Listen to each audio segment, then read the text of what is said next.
सुविधाएं। I hope कि सभी लोग बहुत अच्छे होंगे और सर भी हमारी अभी क्लासेस ले रहे हैं, सब बहुत अच्छे से कर रहे हैं।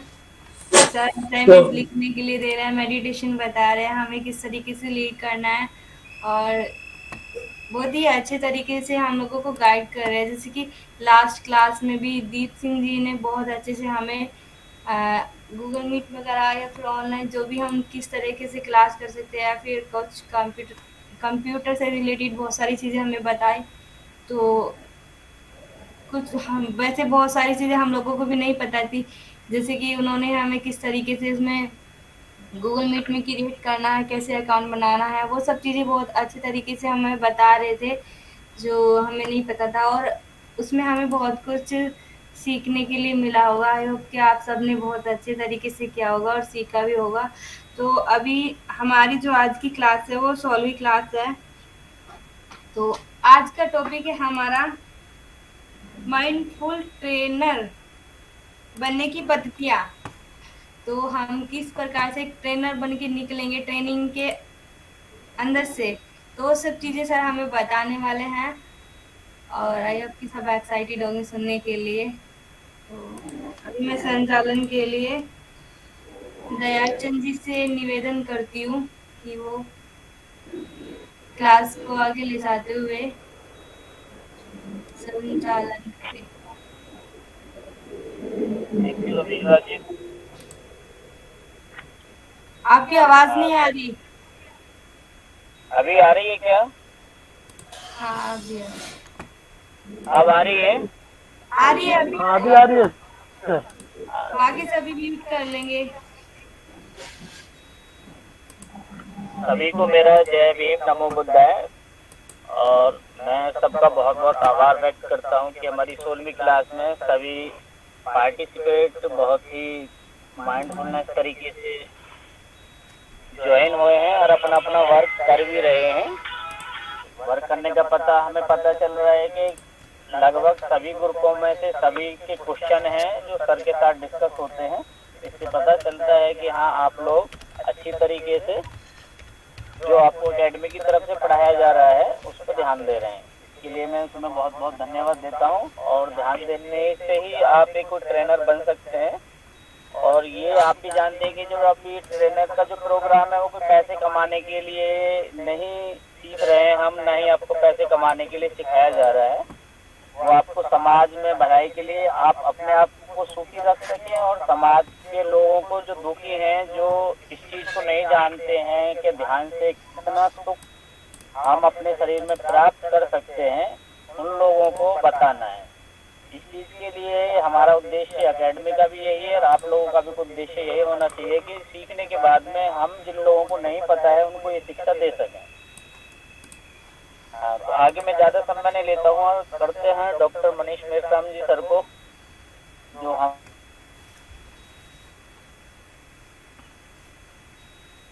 हैं जो हमारे जीवन में आने वाला है और उससे पहले ही हम उसका सॉल्यूशन दे देते हैं। मैं उनसे गुजारिश करता हूँ कि वो आज की क्लास को शुरुआत करें। धन्यवाद। थैंक यू राजचंद जी।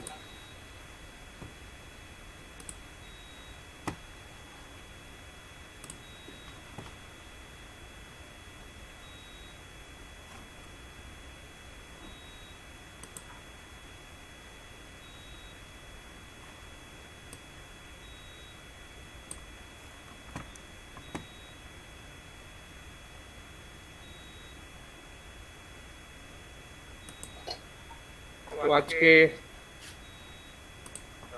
16वें दिवस में आप सभी का मैं स्वागत करता हूँ और उम्मीद करता हूँ कि आप सभी सुखी होंगे, आनंदित होंगे और इंतज़ार कर रहे होंगे कब शुक्रवार आता है और कब हम इस कोर्स में ज्वाइन होते हैं।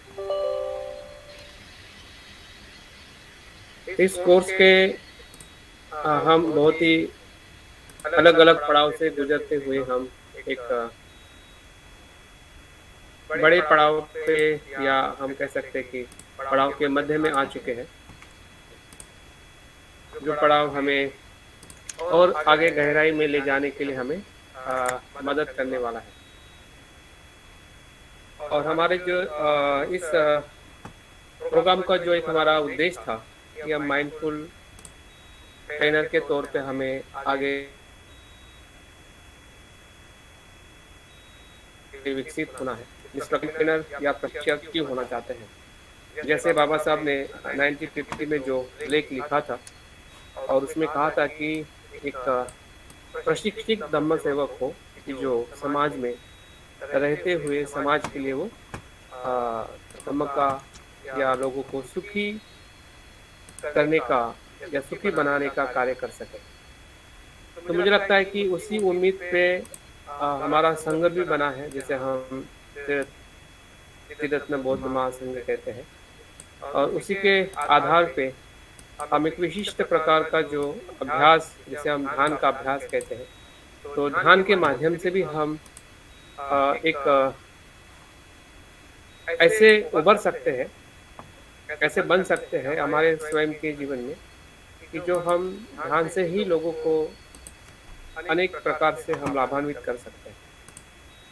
और हमारा संघ का अस्तित्व भी ध्यान से ही हुआ है। जो बनते संरक्षी जी ने इंग्लैंड में ध्यान के अभ्यास से ही लोगों को इकट्ठा किया था और धीरे धीरे ऐसे महासंघ की स्थापना की थी। अभी हमें ऐसे महासंघ की स्थापना करने की इतनी आवश्यकता नहीं है, लेकिन उसी ही समाज में रहते हुए ऐसे बहुत सारे लोग हैं जहाँ तक हमें पहुँचने की हम अपने आप से उम्मीद रख सकते हैं कि जो बौद्ध धर्म के तरफ या बुद्ध की शिक्षा की तरफ किसी कारणवश वो नहीं आ पाते हैं और हम भी उनके पास नहीं जा पाते हैं। तो उसके मध्य में एक जुड़ने का बहुत ही अच्छा या सेकुलर तरीका कह सकते हैं बौद्ध धर्म के पास में है, वो है ध्यान साधना या लोगों के दुख को उनकी ज़रूरत को समझते हुए उनकी ज़रूरत को पूरा करना ध्यान के माध्यम से। तो मुझे लगता है इससे बेहतरीन कोई तरीका हो नहीं सकता है कि जो अभी भी बहुत सारे लोग हमारे आसपास के हमारे मित्र हो सकते हैं, हमारे परिवारजन हो सकते हैं, और अगर हम सबसे उम्मीद अगर किसी से रखते हैं तो हमारे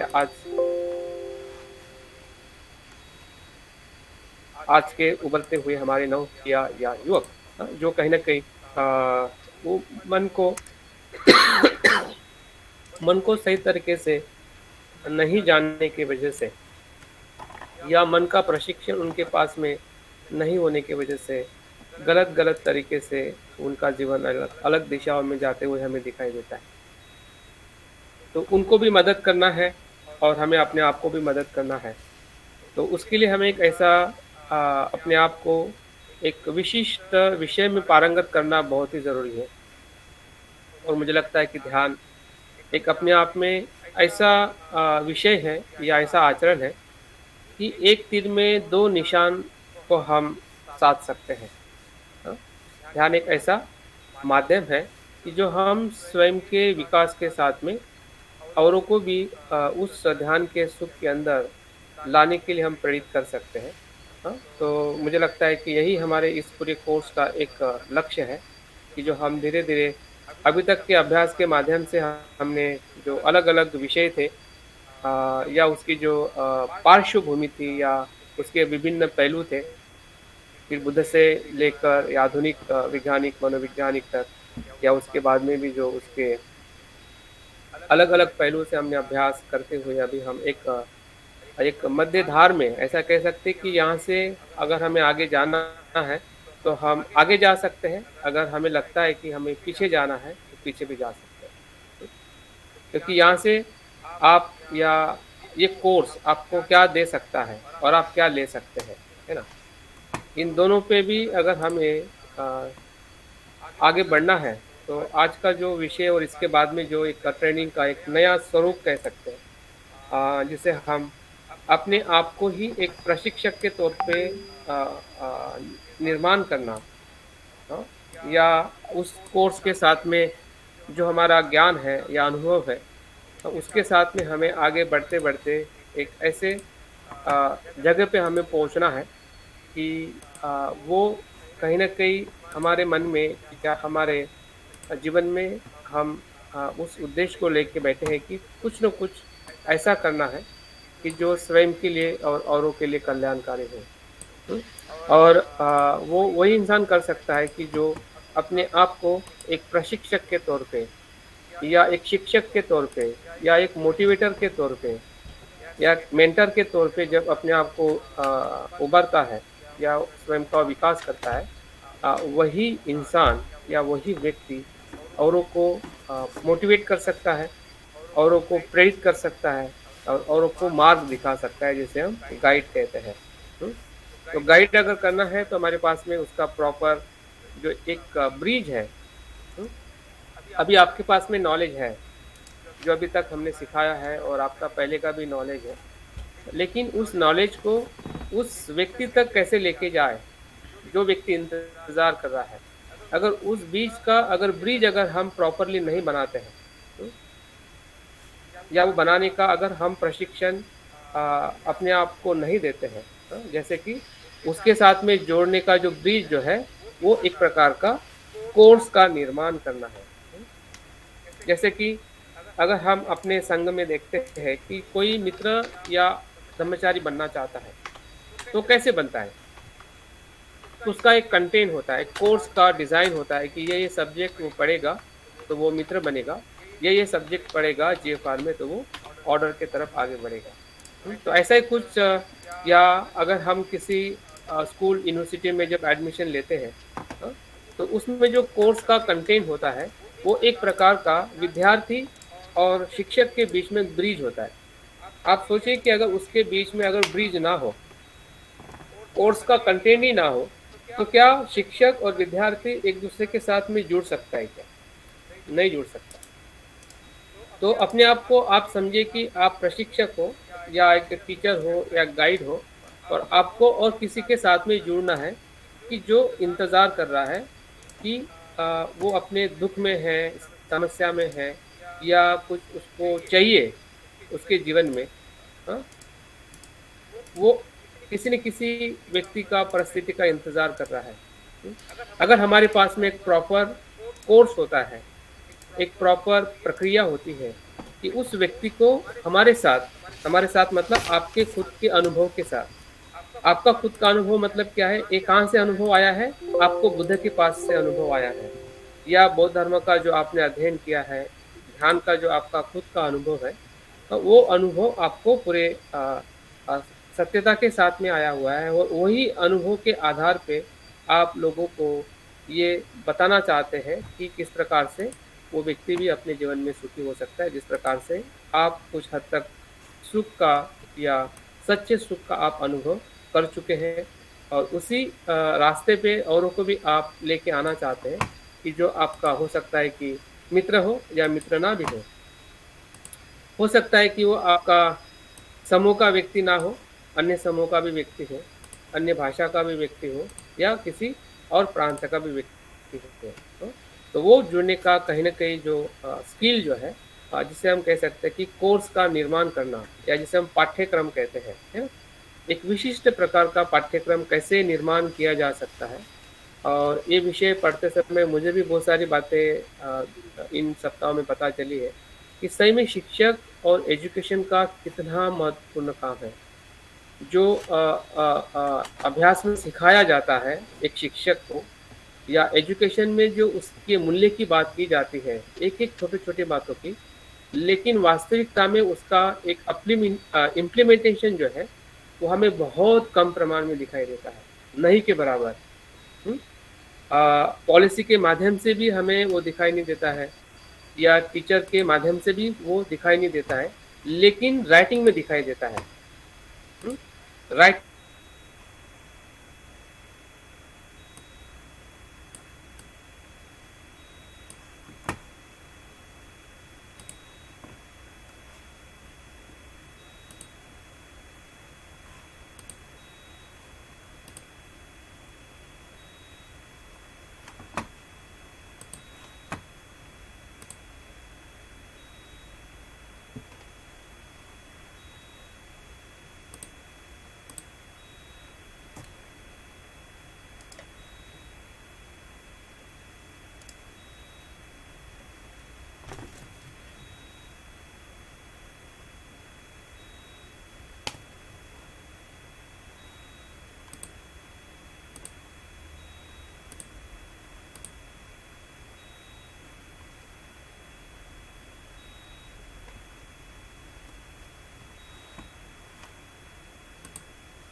शायद एक कोर्स का डिज़ाइन ही नहीं किया जाता और ये सिखाया भी नहीं जाता कि किस प्रकार से हम प्रशिक्षक बने।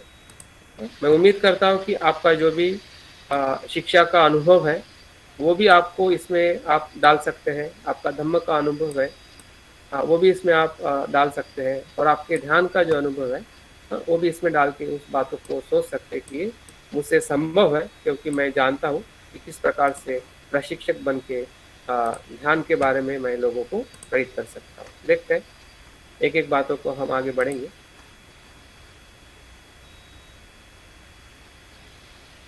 मेरी आवाज क्लियर आ रही है ना सभी को? जी सर। हाँ सर। तो इस आज जो हम सीखने वाले, जिसे हम लर्निंग पर्पस कहते हैं, कि आज के शिक्षा का या जो हम पढ़ने वाले हैं उसका एक दो उद्देश्य हमारे ध्यान में रखना है। कि पहला उद्देश्य है कि मैं माइंडफुलनेस ट्रेनर बनना चाहता हूँ, क्यों? पहला एक हमारा मुद्दा है, और इसका अनुभव करना है। इसका अनुभव करना है कि मैं प्रशिक्षक या माइंडफुलनेस प्रशिक्षक क्यों बनना चाहता हूँ। तो इस उद्देश्य को ध्यान में रखते हुए अगर हम इस आज के सब्जेक्ट को देखेंगे तो निश्चित है आपकी जो एक इस कोर्स आज के विषय के साथ जो आपकी बने रहने की जो उम्मीद है, एक प्रकार का एक मोटिवेशन है कि हम ये क्यों पढ़ना चाहते हैं, ये विषय आप क्यों सुनना चाहते हैं, या मैं आपको क्यों सुनाना चाहता हूँ कि ये विषय से आपको क्या मिलने वाला है, आप क्या सीखने वाले हैं। दूसरा जो उद्देश्य है इस आज के विषय का वो है कि जो माइंडफुलनेस ध्यान है, जैसे हम आनापानसति कहते हैं, सजगता ध्यान कहते हैं, या मैत्री भावना कहते हैं, सभी ये माइंडफुलनेस मेडिटेशन है। तो इस मेडिटेशन के आधार पे हम बेसिक कोर्स का कैसे निर्माण करें, जैसे कि मैंने शुरुआत में ही कहा है कि जब तक हम कोर्स डिज़ाइन नहीं करेंगे हमारी क्षमता और सामने वाले की क्षमता के आधार पर, जिसके बीच में हम जाना चाहते हैं वो किस प्रकार के लोग हैं, उनकी क्षमता भी हमें जाननी पड़ेगी, और हमारी स्वयं की क्षमता भी हमें जाननी पड़ेगी कि मेरे पास में कितनी क्षमता है, तो मैं किन ध्यान के माध्यम से किस प्रकार से मैं उनके बीच में जा सकता हूँ। तो हमारा बेसिक कोर्स का कम से कम 1 घंटे का कोर्स अगर आपको डिज़ाइन करना है, तो वो कैसे किया जाएगा, क्या क्या उसमें होगा, क्या क्या बातें आप बहुत सारी बातें आपको पहले से ही पता है, लेकिन उसको एक प्रॉपर ढंग से या एक प्रॉपर फॉर्मेट से कहीं ना कहीं हमें नहीं पता है, क्योंकि वो हमारा विषय नहीं होने की वजह से हमें पूरा उसका फॉर्मेट पता नहीं होता है। लेकिन जो भी शिक्षाएं हमारे समाज में आई है वो हमारे इर्द गिर्द प्रक्रिया से ही आई है। शिक्षा का या किसी भी विषय का उद्भव होना वो कोई ऊपर से नहीं होता है, वो कहीं ना कहीं प्रकृति से ही होता है, लोगों के आसपास के अनुभव से और कुछ गलतियों से, कुछ ज्ञान से या किसी के अज्ञान के कारण ही चीज़ें बनती रहती है, और नए नए विषय, नए नए कोर्स की डिज़ाइन होती है कि जो कहीं ना कहीं उस क्षेत्र में उन लोगों को उस विषय के माध्यम से एक प्रॉपर तरीके से जीवन का एक बोध हो सके, या उसके जीवन में एक विकास की प्रक्रिया की शुरुआत हो सके। तो ये इस दो उद्देश्य को लेके आज हम इस विषय को समझने वाले हैं। देखते हैं आगे आगे चीज़ों को हम समझने वाले हैं। तो सबसे पहले हमें ये समझना है कि व्हाट इज़ माइंडफुल लीडरशिप। अभी इंग्लिश का शब्द समझ के ज़्यादा कंफ्यूज मत बनिए, सहजता से देखिए कि शब्द बहुत ही सामान्य है, क्योंकि हमने हजारों बार माइंडफुलनेस शब्द इस्तेमाल किया है। तो माइंडफुलनेस शब्द भी हमारे लिए बड़ा कठिन नहीं है। और लीडरशिप मतलब ये भी शब्द हमारे लिए सामान्य शब्द है, जिसको लीडर कहते हैं उसी को लीडरशिप कहते हैं, है ना। और लीडर शब्द तो हमारे भारत में, हमारे आसपास में हर जगह पे हर समय में इस्तेमाल किया जाता है। तो जैसे कि लीडर की लीडरशिप होती है, एक हमारे कस्बे में हो या पॉलिटिकल हो या किसी भी जगह पे, तो हम उसी लीडरशिप को एक माइंडफुलनेस शब्द के साथ में जोड़ के हम देख रहे हैं कि लीडरशिप का जो एक अस्तित्व जो है पूरे समाज में या पूरे विश्व में बहुत महत्वपूर्ण है। बाबा साहब कहते हैं कि जो अच्छे लीडर होते हैं वो समाज को डायरेक्शन देते हैं। जैसे कि बाबा साहब हमारे एक ऐसे लीडर थे, ऐसे नेता थे कि वो पूरे समाज को उसको बदलने की उनमें उनके पास ताकत थी और उन्होंने बदल दिया।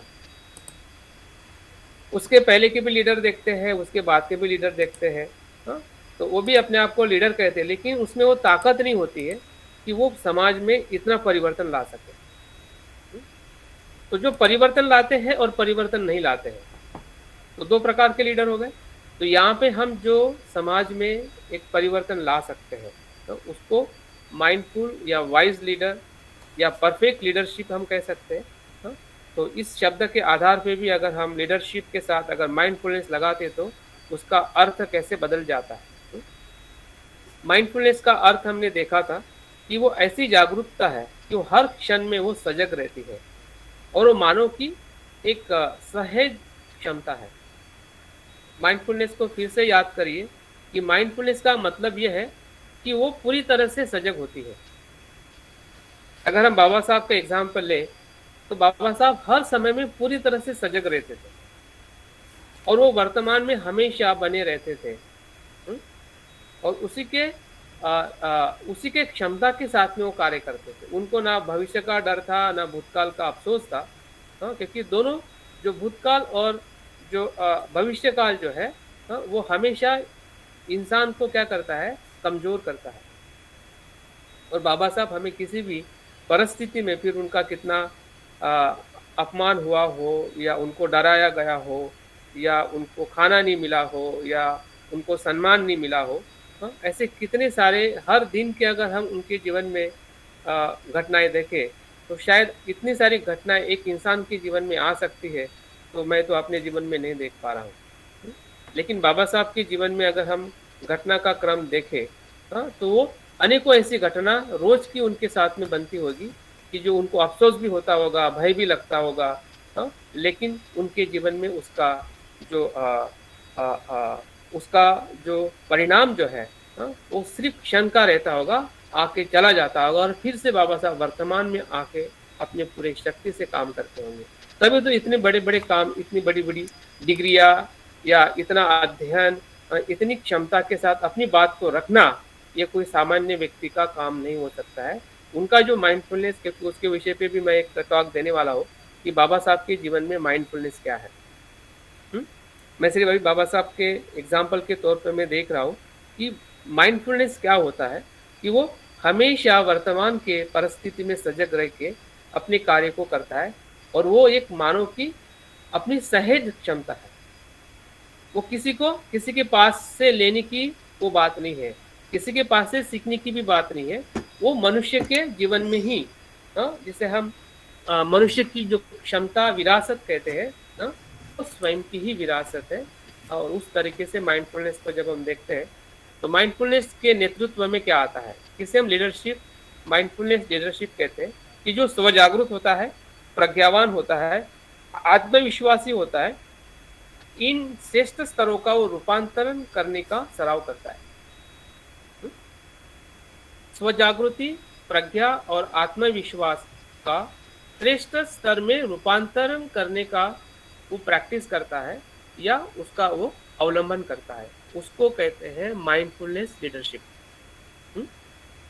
जिसमें प्रज्ञा है, आत्मविश्वास है और उस मूल्य को वो श्रेष्ठ स्तर पे उसका प्रैक्टिस करता है या उसका वो अनुसरण करता है।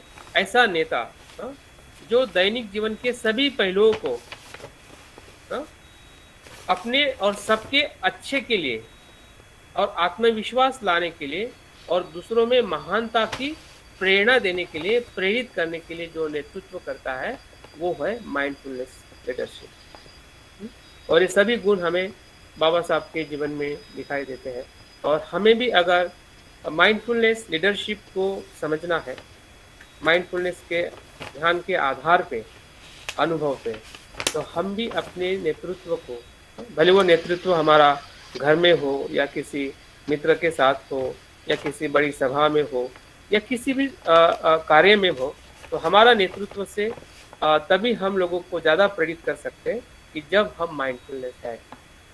और माइंडफुलनेस का मतलब ही है कि प्रज्ञा, करुणा, आत्मविश्वास और स्वयं की जागृति, या वर्तमान में वस्तु मात्रा को अनुभव करना या उस परिस्थिति में वर्तमान में बने रहना, वही माइंडफुलनेस लीडरशिप है।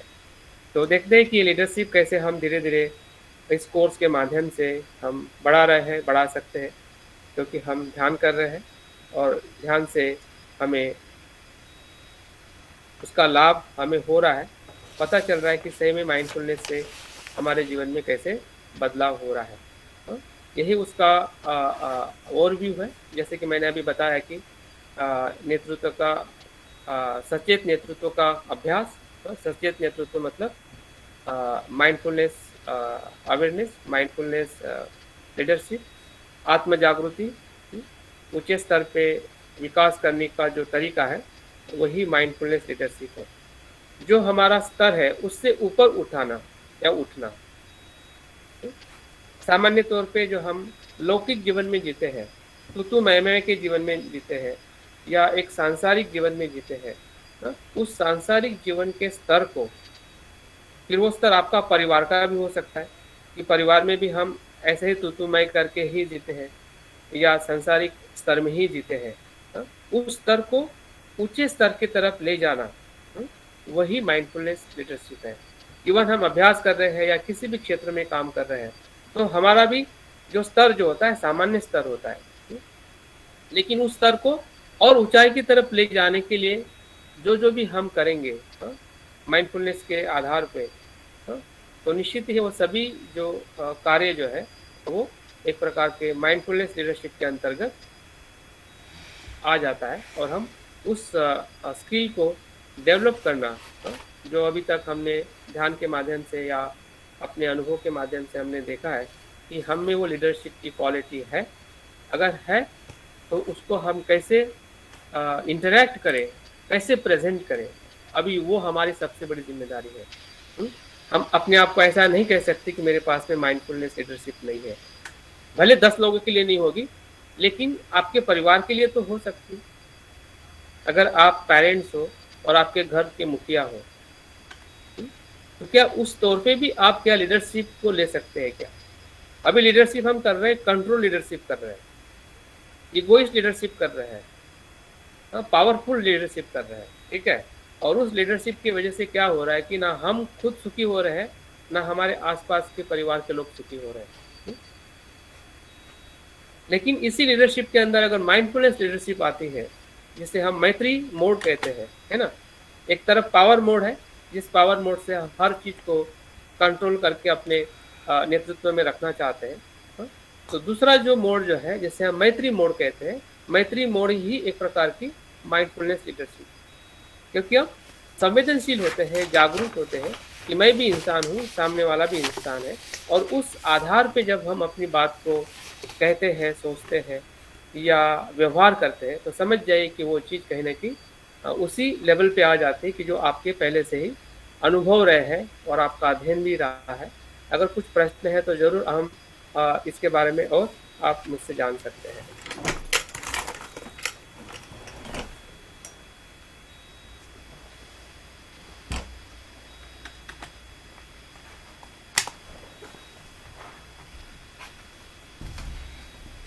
अगर हम माइंडफुल लीडरशिप की ट्रेनिंग को पूरी तरह से अपने आप को ट्रेन करते हैं तो क्या रिजल्ट क्या मिलेगा, हमें क्या होगा, उसके इफेक्ट्स क्या होंगे। तो ये सभी इफेक्ट्स है, सभी उसके रिजल्ट्स है। हम इसको बेनिफिट भी कह सकते हैं, अपने लिए भी और औरों के लिए भी, कि हमारा जो इमोशनल लेवल है, इंटेलिजेंसी है, वो डेवलप होती है ना। हम अपने आप को और औरों को बहुत इंस्पायर कर सकते हैं, हम अच्छे डिसीजन मेकर बन सकते हैं। हमारा अगर कोई बिजनेस है तो बिजनेस को भी हम अच्छी तरह से हैंडल कर सकते हैं। नई नई खोजें हैं, क्योंकि जो सृजकता जो है, आज जो आप सोच रहे हैं कल एक नए तरीके से सोचोगे। अगर आप माइंडफुल हैं तभी आप कल एक नए तरीके से सोचोगे उसी बात को करने के लिए, नहीं तो फिर वही हमारा घसा पीटा तरीका रहता है। तो माइंडफुलनेस हमें क्या करता है, सृजक बनाता है। एक आपकी जो सोचने की जो आपका तरीका है या डिसीजन लेने का तरीका है, वो पूरी तरह से चेंज कराता है। आप में जो ईगो है, वो ईगो को ट्रांसफॉर्म करता है।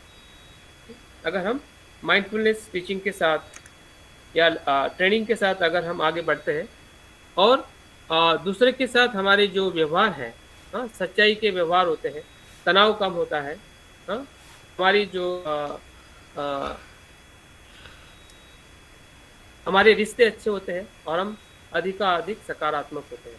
तो ऐसे तो कुछ ही बेनिफिट्स या हमारे इम्प्रूवमेंट हमने यहाँ पे मैंने लिखे हैं कि जो हमें इस प्रशिक्षक होने से, जैसा कि हम साधक होते हैं या किसी के फॉलोअर होते हैं तो हमें कुछ न कुछ उसका परिणाम मिलता है,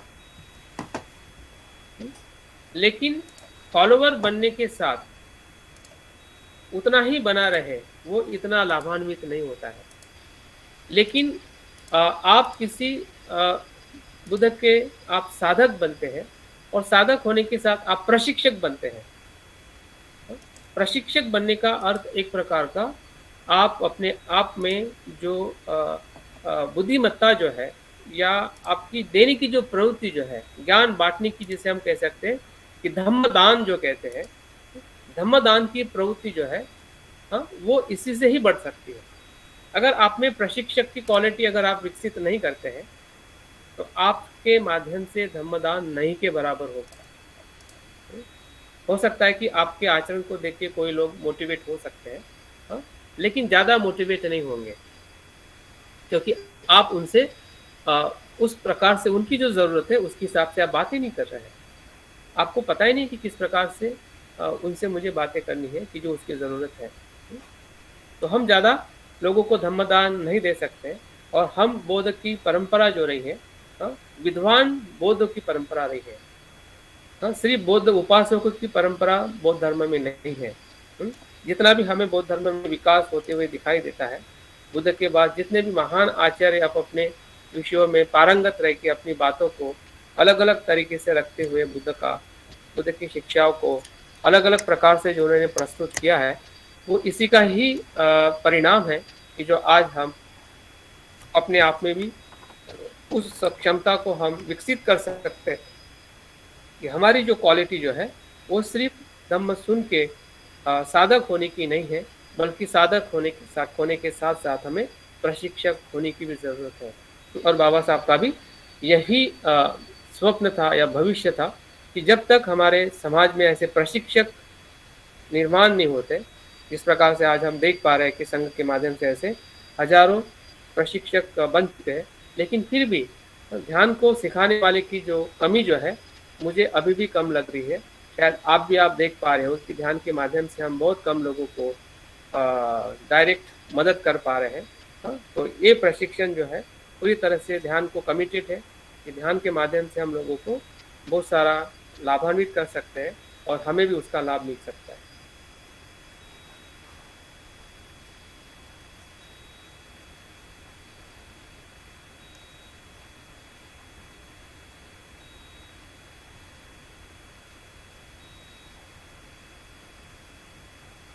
अगर आपको ट्रेनर बनना है, प्रशिक्षक बनना है, तो किस बात की हमें आवश्यकता होगी? क्या बातें हमने विकसित करनी चाहिए? 6 से 7 बातें हैं। इन बातों को रिमाइंडर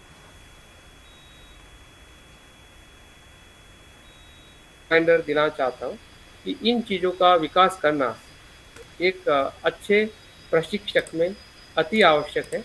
कम ज़्यादा प्रमाण में हमारे में हो सकता है, लेकिन उसका और ज़्यादा प्रमाण में उसका विकास हो, इसके बारे में हम अधिकाधिक प्रयास कर सकते हैं। व्यक्तिगत तौर पे आपके ग्रुप में या मेरे साथ में आप लोग कुछ बातों को शेयर करते हुए धीरे धीरे जरूर हम इस सभी बातों को अपने जीवन का एक हिस्सा बना सकते हैं। पहली बात जो है लीडिंग बाय एग्जाम्पल। अगर आप ध्यान के बारे में बता रहे हैं तो आपने खुद ध्यान करना चाहिए। आपको एक रोल मॉडल बनना पड़ेगा, या रोल मॉडल बन के ही हम लोगों को मेडिटेशन सिखा सकते हैं। ये सबसे पहली क्राइटेरिया है या पहला डेवलपमेंट है कि हमने अपने आप में एक उदाहरण बनना है जो चीज़ें हम लोगों को सिखाना चाहते हैं। और मुझे लगता है कि आप में से हम सभी लोग उस लेवल पे कहीं ना कहीं आकर अपने काम को अंजाम देंगे, या हम अपने कार्य को आगे बढ़ाएंगे, ऐसा हम सभी अपने आप से उम्मीद रख सकते हैं। दूसरी बात जो है कि माइंडफुलनेस मेडिटेशन का या ध्यान के सराव को हमने नियमित करना चाहिए। अगर हम नियमित कर रहे हैं तो अपने आप पे आप ज़रूर विश्वास रख सकते हैं कि आप उस कैटेगरी में आ सकते हैं कि आप प्रशिक्षक बन सकते हैं।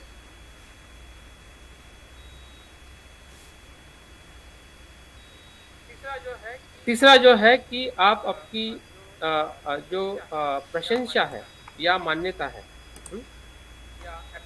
या एप्रिसिएशन और रिकग्नाइजेशन, या आपने हमेशा अपने आप के लिए आपने करना चाहिए। हमने विनम्र रहना चाहिए, हमारा संवाद करुणा से होना चाहिए और हमारी भावनाएं संतुलित होनी चाहिए, क्योंकि कोई कुछ भी पूछ सकता है, कुछ भी बोल सकता है। जब आपके बैकग्राउंड का अगर कोई पार्टिसिपेंट आपके कोर्स में नहीं आया हो और वो कुछ भी आपकी बात को गलत तरीके से इंटरप्रेट कर सकता है, तो ऐसे समय में हमारी भावनाओं को संतुलित रखना, किसी भी प्रकार से द्वेष न रखते हुए उसकी बात को सुनना या करुणा से संवाद करना, या हमारा जो व्यवहार जो है विनम्रता पूर्ण रहना, इन सभी बातों को ध्यान में रखते हुए हम एक बहुत ही अच्छे माइंडफुल लीडर बन सकते हैं अपने विशेषता ध्यान के क्षेत्र में। देखते हैं कि आगे हमें और क्या सीखना पड़ेगा कि हम अपने कोर्स को हम डिज़ाइन कर सकें।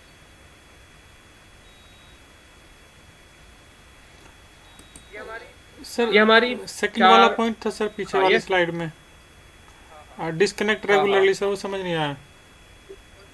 डिस्कनेक्ट रेगुलरली लास्ट स्लाइड में सर, नियमित रूप से डिस्कनेक्ट करें सर। हाँ, ये तो मुझे भी समझ में नहीं आया। जो समझ में नहीं आया बाजू में रखो। तो ये 4 प्रकार की हमारी फंडामेंटल स्किल्स है कि जिस पे हम फोकस करते हुए माइंडफुलनेस लीडरशिप को हम आगे बढ़ा सकते हैं। पहला तो हमारा फोकस होना चाहिए कि हम क्या करना चाहते हैं, हमारी क्लैरिटी होनी चाहिए कैसे करें, उसमें कुछ ना कुछ हमारी क्रिएटिविटी होनी चाहिए और हमारी कंपैशन होनी चाहिए। तो इन 4 बातों को ध्यान में रखते हुए अगर हम किसी भी कोर्स को अगर हम डिज़ाइन करते हैं, या जिसे हम पाठ्यक्रम कह सकते हैं या एक कंटेंट कह सकते हैं, जिस कंटेंट के बेस पे हम लोगों को अपनी बात को उनके साथ में रख सकें। तो मुझे लगता है कि यहाँ तक जो बातें बताई हैं वो सभी क्लियर हुई। कुछ प्रश्न है तो इस पे पूछ सकते हैं और फिर हम नेक्स्ट जो इसका पहलू है कि सिलेबस या पाठ्यक्रम क्या है, कैसे उसका डिज़ाइन किया जाता है, उसके बारे में मैं बात करने वाला। सर इससे पहले वाली स्लाइड के जो 4 पॉइंट थे ना वो मुझसे छूट गए। हाँ ठीक है, वो एक बार दिखा दीजिए प्लीज। हाँ, तो ये है कि एक तो हमारा 4 फंडामेंटल नहीं 4 fundamental skills of mindful leadership. हाँ 4 फंडामेंटल। हाँ जी। तो ये जो आपके 4 स्किल हमारे लीडरशिप में होने हैं, फोकस, क्लैरिटी, क्रिएटिविटी और कंपैशन। ठीक है सर। हाँ, फोकस मीन्स एकाग्रता, क्लैरिटी में स्पष्टता, क्रिएटिविटी मतलब रचनात्मकता और कंपैशन मीन्स करुणा। जी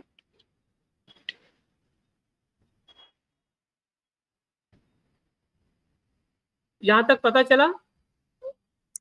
जी। Any question? किसी का क्वेश्चन? यस रविता। नोट्स भी मिलेंगे ना सर इसके पूरे? नोट्स तो यही मिलेंगे जो आपको पीपीटी दिखाई दी जा रही है, ये शेयर हो जाएगी कल। लेकिन जो बात मैंने बताई है उसमें अगर किसी को डाउट है या कुछ ज़्यादा जानना चाहता है या कुछ अस्पष्टता है तो बात कर सकते हैं।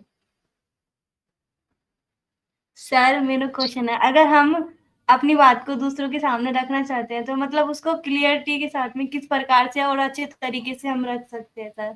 हाँ, तो वो कम्युनिकेशन के इसमें हमें उसका अध्ययन करना पड़ेगा और बात रखने का जो तरीका जो है वो आपको धीरे धीरे अपने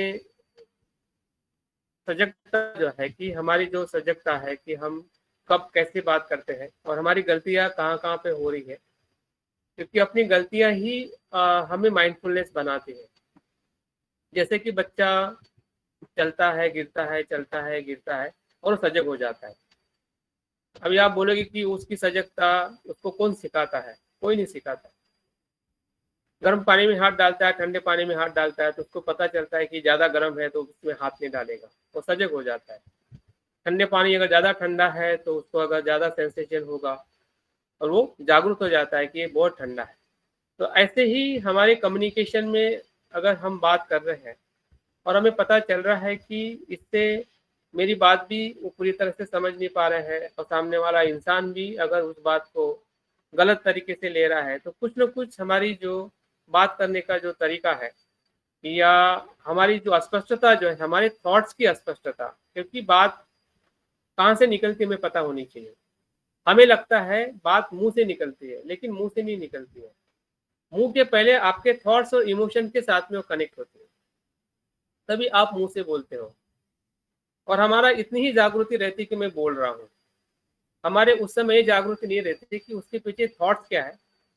जैसे कि हमने कम्युनिकेशन प्रोसेस में देखा था, अगर उस का अगर आप पीपीटी पढ़ते हैं तो कम्युनिकेशन कैसे होता है। तो कम्युनिकेशन का जो तरीका जो है वो हमें समझना पड़ेगा, याद रखना पड़ेगा, और उसमें जो जो भी गलतियां हो रही है, छोटे छोटे संवाद में हो, जब आप मित्र से बात करते हैं, फोन पे बात करते हैं, या किसी से आप डिस्कशन करते हैं, या आप औरों को भी सुनिए, औरों के डिबेट सुनिए, लोग कैसी बातें करते हैं। तो बहुत सारे ऐसे तरीके हैं कि जहाँ पे हम अपनी वाणी को, अपने संवाद को हम अच्छी तरह से बेहतरीन कर सकते हैं। अगर हम ऐसा नहीं करेंगे तो हमारा जो वाणी का या संवाद का स्तर जो है वो सामान्य रहेगा, और सामान्य स्तर से हम लोगों को ज़्यादा प्रभावित है या लोगों को हम सही तरीके से अपनी बात को नहीं पहुंचा पाएंगे। तो मुझे लगता है कि आपने थोड़ा इसके ऊपर कार्य करना चाहिए, और सभी के लिए ज़रूरी है, क्योंकि उसकी अभी धीरे धीरे हमारी प्रैक्टिस होने वाली है। जैसे जैसे आपको प्रैक्टिकल मेडिटेशन लीड करना पड़ेगा, तो आपको भी पता चलेगा कि आप किस प्रकार से बात कर रहे हैं। सुनने वाले आपके ऊपर कमेंट्स करेंगे कि भाई आपने ऐसी नहीं ऐसी बात करनी चाहिए, तो उसमें से आपके लर्निंग प्रोसेस धीरे धीरे सभी के आगे बढ़ने वाले हैं। ठीक है रविता? Yes sir. चलिए, ओके। तो अभी हम मेन जो हमारा मेन फोकस है पूरे इस आज के इस विषय के अंदर, कि पाठ्यक्रम के बारे में हमने काफी समय से हमने सुना होगा। अगर जो शिक्षक है उनके लिए तो बहुत ही ज्यादा नया शब्द नहीं है, लेकिन अगर हम विद्यार्थी है और विद्यार्थी अगर हम नहीं पढ़ रहे हैं, तो हो सकता है कि ये बहुत पुराना शब्द होगा हमारे लिए, जैसे हम पाठ्यक्रम कहते हैं। लेकिन जो इस क्षेत्र में है, जो कार्य कर रहे हैं या जो बच्चे पढ़ रहे हैं, तो उनको शायद इसके बारे में काफी सही जानकारी होगी, उसके शब्द के बारे में, या पाठ्यक्रम होता क्या है और क्या पाठ्यक्रम से का एजुकेशन का जो एक सिस्टम है कैसे रन होता है। हम ज़्यादा अब हम के तौर पे हमें अपने आप को विकसित नहीं करना है, लेकिन एक प्रशिक्षक होने के लिए जो शिक्षा की जो पद्धति जो है, या शिक्षा के जो तत्व जो है, या शिक्षा में जिस प्रकार से कोर्स डिजाइन होता है, उसका हमें थोड़ा तो भी जरूर अनुभव लेना पड़ेगा, या उसकी हमें तैयारी करनी पड़ेगी। जैसे कि अगर हम डॉक्टर नहीं है, लेकिन इसका मतलब ये नहीं कि हमें बॉडी के बारे में जानने का अधिकार नहीं है। भले हम इंजेक्शन नहीं दे रहे, हमें टैबलेट्स पता नहीं है, हमें बाकी कुछ भी पता नहीं है, डिसीज के बारे में पता नहीं है, लेकिन इसका मतलब ये नहीं है कि मुझे मेरी बॉडी के बारे में जानना भी मुझे डॉक्टर हो, क्योंकि मुझे लिए तो जरूरी है कि मेरा शरीर क्या है, ये मेरा शरीर किस प्रकार से कार्य करता है। तो उसी उद्देश्य से भी अगर हम इस पाठ्यक्रम को या कोर्स के डिजाइन को समझे, लगता है कि ज्यादा आप पे स्ट्रेस नहीं होगा, या ये तो मेरा विषय बिल्कुल ये मेरे से या मेरे ध्यान से तो पूरी तरह से हट के है, तो इसको मैं कैसे समझूंगा। अगर आपको प्रशिक्षक बनना है, तो हमारी एक जो नई जो डायमेंशन जो है, जैसे कि हीरे की जितनी डायमेंशन की जाती है उतनी उसकी चमक बढ़ते जाती है। अगर आप उसको डायमंड नहीं, उसको तराशोगे नहीं, तो डायमंड का मूल्य क्या हो जाएगा? कम हो जाएगा। तो आपका मूल्य या मेरा मूल्य कम होगा अगर उसको हम तराशते नहीं है। अगर एक भी अगर हम उसकी किनार तराशेंगे तो उसमें एक चमक आएगी, और वो चमक कहीं ना कहीं आपको भी बेहतरीन करेगी और उससे जो लोगों को भी प्रभावित होंगे, लोग भी उसमें आकर्षित होंगे और वो जानने के लिए आपके पास में आएंगे या आप उनके पास में जाओगे कि भाई इस प्रकार से आपके जीवन को आपने देखना चाहिए। क्योंकि आजकल पूरे विश्व में जो अगर हम एजुकेशन की बात करें उसमें सॉफ्ट एजुकेशन जो है ना टॉप लेवल पे आ रहा है। सॉफ्ट स्किल के अंदर या जिसे हम लाइफ एजुकेशन कहते हैं उसके अंदर सबसे टॉप पे कुछ अगर कोई चीज है तो है मेडिटेशन या मोटिवेशन। मोटिवेशन और मेडिटेशन ये दो ऐसी स्किल है कि जो पूरे विश्व में एक अपनी जगह बना चुके हैं। फिर वो मोटिवेटर या मेडिटेटर वो किसी भी समाज से हो या किसी भी धर्म से हो वो मैटर नहीं करता है। लोग उसको सुनने के लिए, लोग उसको जानने के लिए, उसके साथ में रहने के लिए या उसकी बात को फॉलो करने के लिए हमेशा लोग प्रभावित होते हैं या उससे वो बेनिफिट या उसका लाभ लेते रहते हैं। तो अगर हमें भी लोगों के लिए अगर खुला होना है तो कहीं ना कहीं हमें एक अच्छा प्रशिक्षक होने की, जो हमारे पास में पहले से ही ज्ञान है, जो बुद्ध से आया हुआ है, ये हमारी एक ध्यान की जो हमारी खुद की एक अनुभूति है या सराव है, तो उस सराव के अंदर थोड़ा अगर हम एक चीज अगर बिल्डअप कर दे तो उसको कैसे कोर्स को कैसे डिजाइन किया जाता है। इसमें बहुत बड़ी बात नहीं, अगर हम सिर्फ यहाँ पे सिर्फ एक परिभाषा के तौर पे उस शब्दों को देखने वाले हैं, लेकिन हमारा जो बाकी जो महत्वपूर्ण काम जो है कि प्रैक्टिकल कैसे हम कोर्स को डिजाइन करें। लेकिन उसके पहले अगर हमें पाठ्यक्रम ही पता नहीं चलेगा कि पाठ्यक्रम क्या होता है तो शायद हमें डिजाइन करने में भी दिक्कत आ सकती है। तो ये जो हिंदी शब्द है पाठ्यक्रम, इसको ही करिकुलम कहते हैं। ये शब्द जो है लैटिन भाषा का एक रूपांतरित स्वरूप है। उसका सीधा और सरल अर्थ होता है कि मैदान में दौड़ना या दौड़ का पथ, ऐसा कहते हैं। करिकुलम का अर्थ क्या होता है? दौड़ना। किसमें दौड़ना? एक मार्ग पे दौड़ना। मतलब एक आपका निश्चित रास्ता होता है, उसमें आपको दौड़ते रहना पड़ता है या मतलब क्रियाशील रहना पड़ता है। और क्रियाशील रहने के लिए जो करिकुलम में या पाठ्यक्रम में जो अलग अलग पहलू जो है उसके अंदर सिखाया जाता है। इसमें अंदर खेलकूद होता है, उसके अंदर बहुत सारे गेम्स होते हैं, या इन सभी बातों से उस विद्यार्थी का एक सर्वांगीण विकास करने के लिए पाठ्यक्रम की रचना की जाती है। जो हम उस पाठ्यक्रम को हमने खुद अपने जीवन में पहली क्लास से लेके जहाँ तक भी हमने पढ़ा है, जहाँ तक भी हमारी पढ़ाई हुई है, इसी पाठ्यक्रम के अंतर्गत हमारी पढ़ाई हुई है, जिसको हम शिक्षा कहते हैं। तो इस शिक्षा के दौड़ में व्यक्ति विकास, यही लक्ष्य पाठ्यक्रम का होता है। अभी जैसे जैसे हम कोर्स की तरफ जाएंगे तो हमें ये बात पता होनी चाहिए कि जो हम पाठ्यक्रम या एक सिलेबस हम बनाने वाले हैं, उसका एक लक्ष्य जो है उसको प्रशिक्षित करना है। जिस विद्यार्थी को या जिस समूह को हमें टारगेट करना है, उसको प्रशिक्षित करना या उसको उस विषय के बारे में जानकारी देना, यही हमारे पाठ्यक्रम का एक उद्देश्य हो सकता है। अगर हम इस पाठ्यक्रम को समझते हुए अगर आगे जाते हैं तो देखते हैं इसकी अलग अलग पहलुएं जो है जो मैंने ढूंढकर आपके बीच में रखे हुए हैं, उसकी परिभाषा के तौर पे या उसका जो अलग अलग अर्थ है, उन सभी बातों को थोड़ा थोड़ा हम देखेंगे ताकि एक हमारे मन में उसके प्रति एक क्या कहते हैं, एक क्यूरियोसिटी हो या एक हमारा मन खुल जाए कि पाठ्यक्रम में इतनी बड़ी ताकत होती है।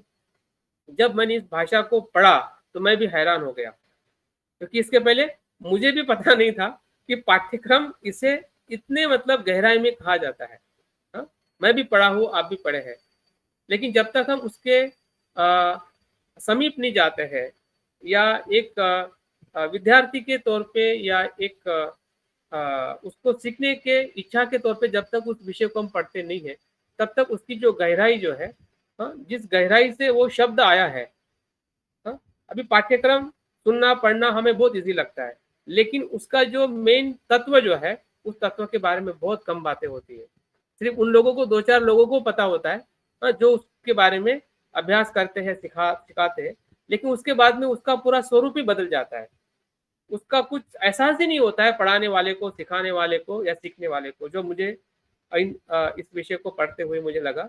शायद आपको भी ऐसा लग सकता है। तो पहली जो परिभाषा आप सुनिए कि पाठ्यक्रम मतलब क्या होता है, आप भी हैरान हो जाओगे कि जो प्रोबेल नाम के जो शिक्षा शास्त्री जो थे, उन्होंने क्या कहा, पाठ्यक्रम को मानव जाति के संपूर्ण ज्ञान एवं अनुभव का सार समझना चाहिए।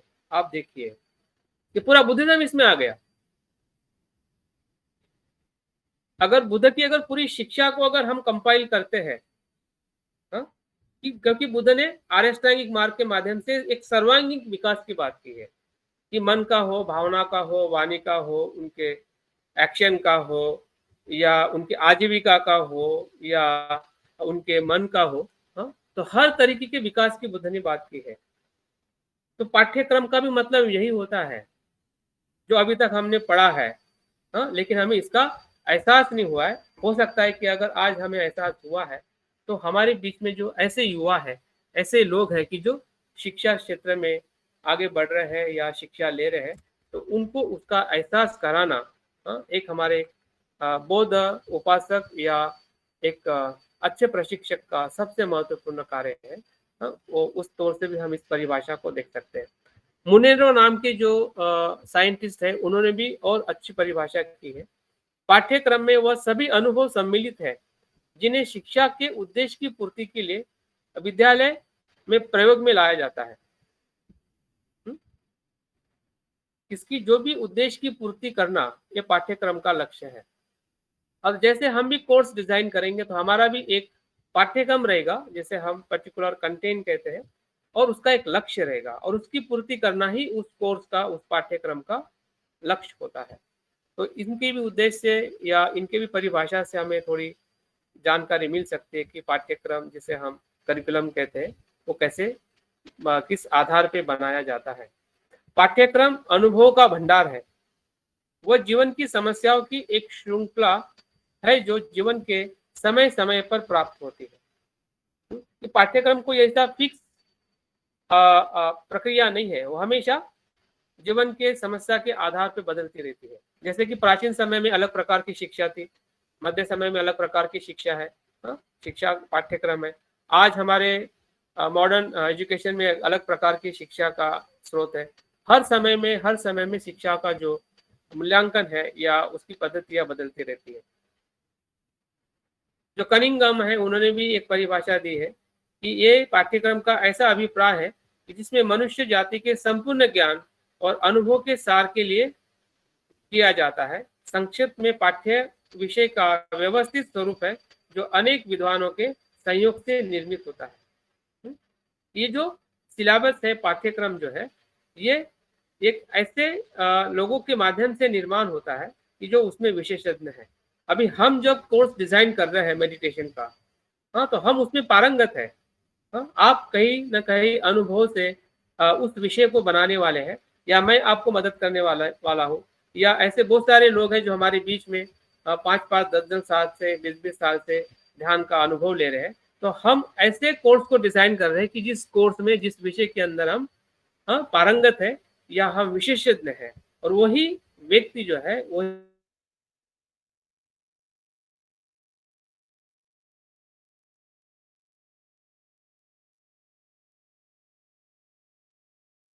रचना कर सकते हैं या नहीं कर सकते, तो इसको भी हम अपने आप में देख सकते हैं।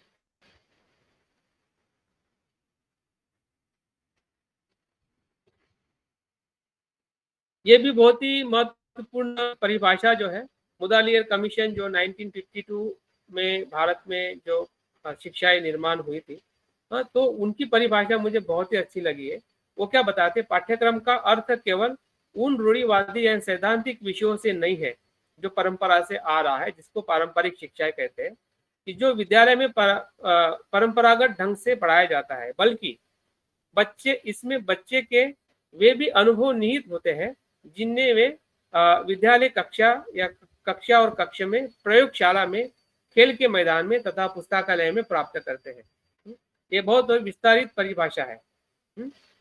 इस कमीशन के माध्यम से जो हमें नई परिभाषा हमें भारत के शिक्षा इसमें दिखाई देती है, लेकिन इसका जो वास्तविक स्वरूप जो है वो कहीं ना कहीं हमें उसका इम्प्लीमेंटेशन जो है ये बहुत कम स्तर में दिखाई देता है, क्योंकि हमें अगर उसकी परिभाषा ही पता नहीं है तो ना उसके ऊपर बातें होती है, ना उसका अर्थ जानने की कोशिश करते हैं, ना शिक्षक बताता है, ना विद्यार्थियों को, ना पेरेंट्स को पता होती है कि भाई पाठ्यक्रम क्या होता है और उसका क्या इम्प्लीमेंटेशन होता है। सिर्फ पैसा देते हैं, बच्चों को डिग्री मिल जानी चाहिए, पास हो जाना चाहिए, बाकी सब बातें वैसे के वैसी रहती है। तो हमें ये भी जानकारी हमारे एक अपने आप या इस कोर्स के माध्यम से हमें मोटिवेट कर सकते हैं कि हम शिक्षा को जो पाठ्यक्रम हम अपने बच्चों को पढ़ा रहे हैं या हम भी पढ़ चुके हैं, तो सही में उसमें क्या होना चाहिए, क्या होता है, उसके बारे में हमें बहुत ही कम सजगता होती है। लेकिन हम सजगता बढ़ा सकते हैं अगर अपने आप को एक प्रशिक्षक के तौर पे अगर हम बनाना चाहते हैं, तो कहीं ना कहीं शिक्षा का बैकग्राउंड है या शिक्षा के कुछ मूल्य है हमारे जानकारी में, हमारे अभ्यास में आ सकते हैं और हम बेहतरीन पालक बन सकते हैं, हम पेरेंटिंग काफ़ी अच्छी कर सकते हैं। हम लोगों को शिक्षा के सही तरीके है या सही उसका जो उद्देश्य है उसके बारे में हम अवगत करा सकते हैं। पाठ्यक्रम की आवश्यकता इन सभी बातों के लिए है कि शिक्षा का उद्देश्य को प्राप्त करना।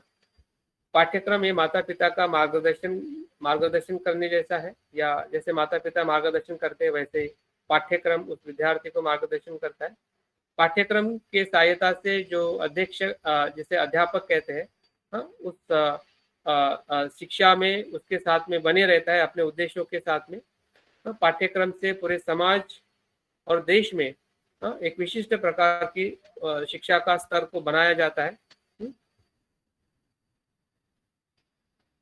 और पाठ्यक्रम के आधार पे ही किताबों का या पुस्तकों का निर्माण किया जाता है। तो इस प्रकार से अगर हम व्यक्तिगत तौर पे देखें या सामाजिक तौर पे देखें या देश के तौर पे देखें, और शिक्षा एक जैसा बाबा साहब ने शिक्षा को जो महत्व दिया है, वो सिर्फ अपने समाज के लिए नहीं बल्कि पूरे देश के लिए और पूरे समाज के लिए शिक्षा कितनी महत्व की है, ये हम पाठ्यक्रम के मूल्य को जानते हुए हमें समझ में आ सकती है।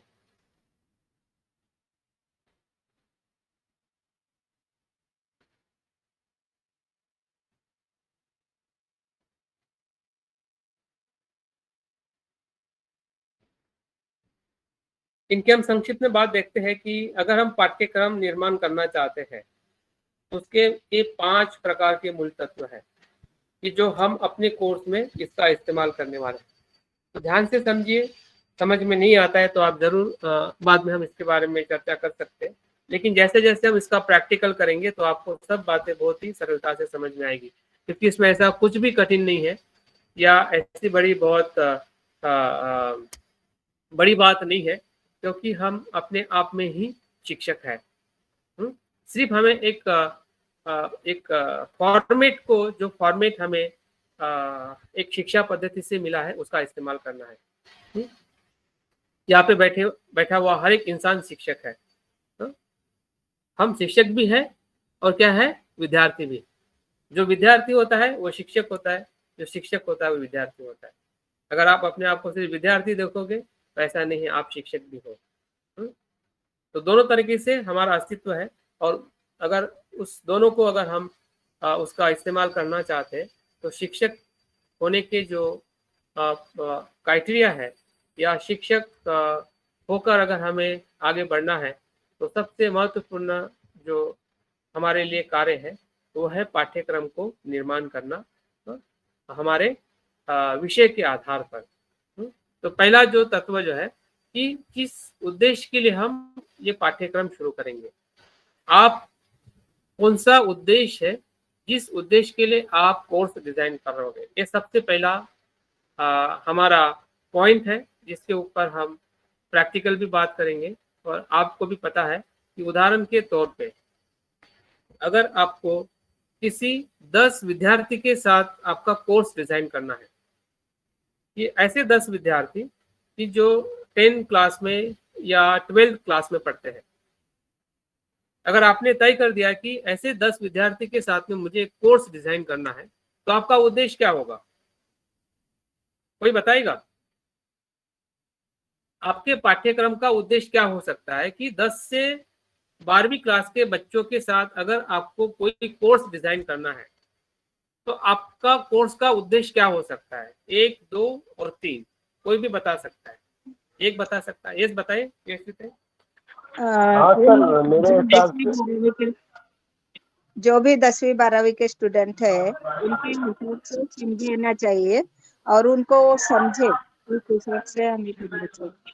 क्या स्पष्ट नहीं हुआ? एक ही लाइन में बताइए, जैसे तय। उन बच्चों को समझे ऐसा हम लोगों ने समझाना चाहिए। हाँ, लेकिन क्या समझाना चाहिए? आप तो कोर्स कार की का बात की। एक उद्देश्य बताइए कि ये उद्देश्य के लिए मैं कोर्स करूंगा, मैं करूंगी। उनको मेडिटेशन अच्छी तरह से समझे, बुद्ध तत्वज्ञान समझे, इस वजह हाँ, से उन्होंने नहीं नहीं नहीं नहीं नहीं नहीं नहीं, हमें बुद्ध धम्म उनको सिखाना नहीं है, हम मेडिटेशन की सिर्फ बात कर रहे हैं। माइंडफुलनेस ध्यान उनको समझे, ऐसे तरीके से हमने उन्हें समझाया। माइंडफुलनेस का ध्यान बुद्ध ठीक तत्वज्ञान से। ठीक है, ठीक है। और कोई? और कोई? सर अगर हम हाँ रविचा बोलिए, आप बोलिए। अगर हम कुछ चीज मतलब तैयार कर रहे हैं प्लस मतलब 10th या 12th के लिए, हो सकता है कोई हाई एजुकेशन के लिए कुछ प्रोजेक्ट क्रिएट कर सकते हैं कि उसके बाद में हम लोग किस डिपार्टमेंट में या फिर किस सब्जेक्ट में किस तरीके से हम आगे का एजुकेशन कर सकते हैं, तो सर उस फील्ड में भी किया जा सकता है हाई एजुकेशन। नहीं नहीं, मैं जो पूछ रहा हूँ। सर हाँ सर बोलिए। मैं क्योंकि वो 12th 10th और 12th के स्टूडेंट हैं, इसलिए मैं चाहूंगा उनको टाइम मैनेजमेंट सिखाना, टाइम मैनेजमेंट सिखाना चाहूंगा। एकदम डायरेक्शन सही है। और कोई? और कोई? उनका सर कोर्स का लेवल ना एक 10th से एबव और 12th से बिलो होना चाहिए उसका, उस रेंज में हो, 10th से एबव नहीं, हो। आपके अभी देखो, आपके पास में नीड है कि वो बच्चे हैं, ठीक है। अभी आपको सोचना है कि उनकी जरूरत क्या हो सकती है, उस जरूरत के हिसाब से आपको उद्देश्य निश्चित करना है। तो कौन से उद्देश्य के लिए आप कोर्स डिजाइन करोगे? क्या उद्देश्य होगा कि जो आप उनको कुछ उनसे कनेक्ट होंगे या उसको आप दे पाओगे मेडिटेशन से? उसे गाइड करने की जरूरत है फर्दर डेवलपमेंट के लिए। तो एक शब्द में बताओ ना, ऐसा हुआ इधर उधर के शब्द में बताओ, स्पेसिफिक। Only development. हाँ, डेवलपमेंट को आप व्यक्ति विकास कह सकते हैं, पर्सनालिटी डेवलपमेंट। वर्ड को आपको इंडिविजुअल पर्सनल डेवलपमेंट। हाँ, शब्दों को आपको हाँ, पर्सनल डेवलपमेंट। हाँ, आपको स्पेसिफिक चयन करना पड़ेगा, याद रखिए। शब्द का बहुत इंपॉर्टेंट मूल्य है। अगर आप स्पेसिफिक शब्द नहीं रखोगे तो आपका उद्देश्य आपको पता नहीं चलेगा और उनसे आप कनेक्ट नहीं हो पाओगे। सही है अमरशील, आप जो बोल रहे हैं ना कि पर्सनल डेवलपमेंट का आपका एक उद्देश्य हो सकता है। और कोई? और कोई? चलिए ठीक है। तो ये देखिए कि जैसे, हाँ बोलिए। हाँ लीना ताई। हाँ सर, ये 10th और 12th के बच्चों के बारे में चल रहा है ना? हाँ हाँ हाँ, तो उनको पढ़ाई के बार बार मतलब पढ़ाई के साथ साथ उनको जो है कि जो स्ट्रेस से वो अभी इस जमाने में जा रहे हैं। राइट। हाँ, तो उनका स्ट्रेस कम करने के लिए उनको ये जरूरत है, क्योंकि आजकल सिंगल चाइल्ड पे होते हैं घर में और ज्यादा हम लोग फैमिलियर नहीं होते, फैमिलीज यूनिक फैमिलीज होती है। तो ये ज्यादा इम्पोर्टेंट है कि वो स्ट्रेस से कैसे बाहर आए, इसके लिए ये जरूरी है। बिल्कुल। तो आपका अभी इतना कुछ आपने बताया, तो एक सेंटेंस में क्या बताओगे? सिर्फ एक सेंटेंस। मोटिवेट करना, तीन शब्द का एक सेंटेंस चाहिए। उनको बोलने दीजिए, पर्सनल डेवलपमेंट के लिए मोटिवेट करना। उनको बोलने दीजिए, जिसने भी बात की लीना ताई। आप 3 शब्दों में एक सेंटेंस कैसे बनाओगे? बच्चों का मानसिक विकास करना है। चलो ठीक है, आप थोड़ा उल्टा बोल दिए।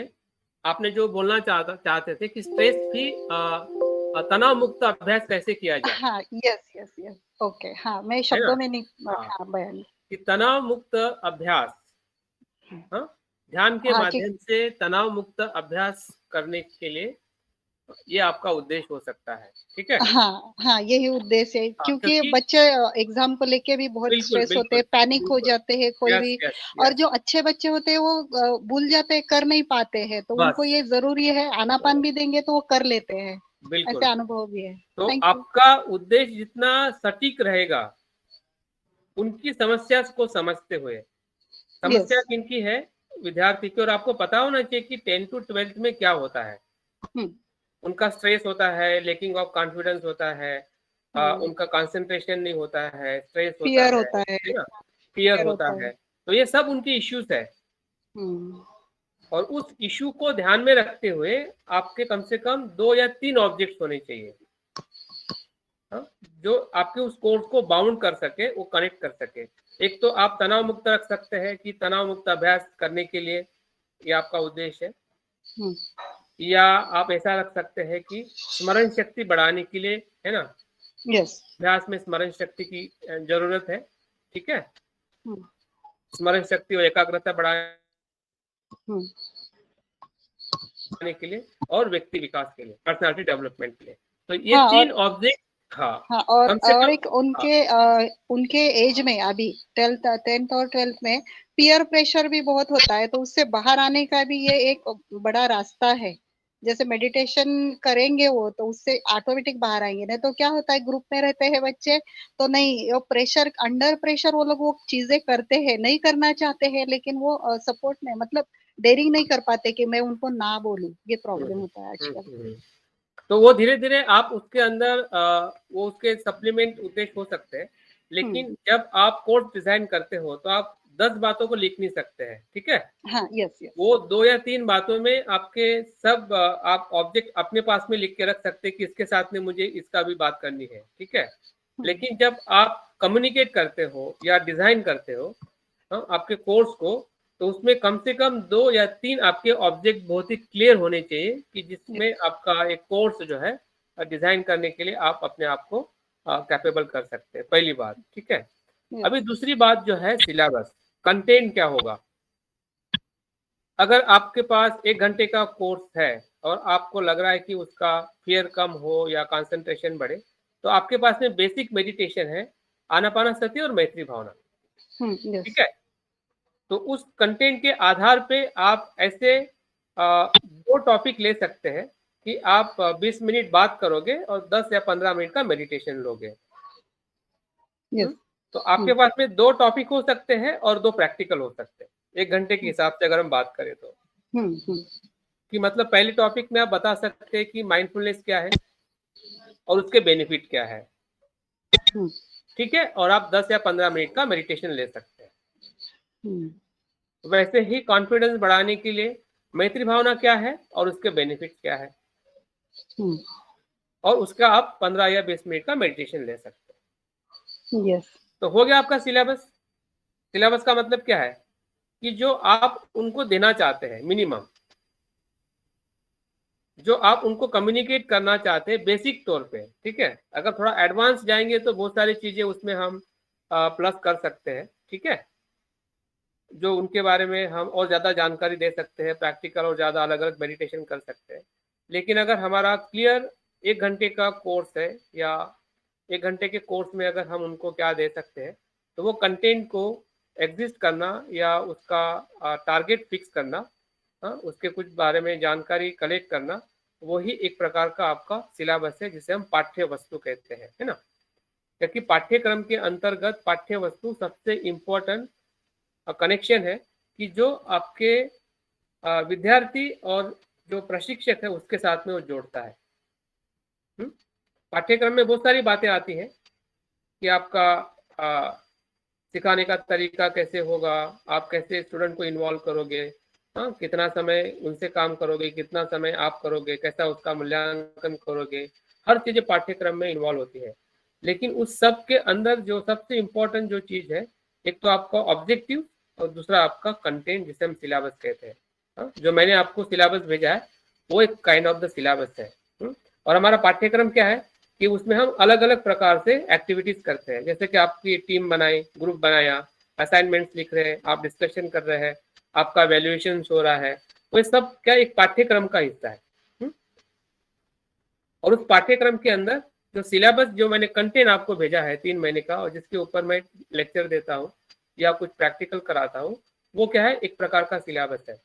किसके साथ में? उस उद्देश्य के साथ में जो उद्देश्य हमने इस कोर्स में तय किए है कि आपको एक प्रशिक्षक के तौर पे अपने आप को विकसित करना है।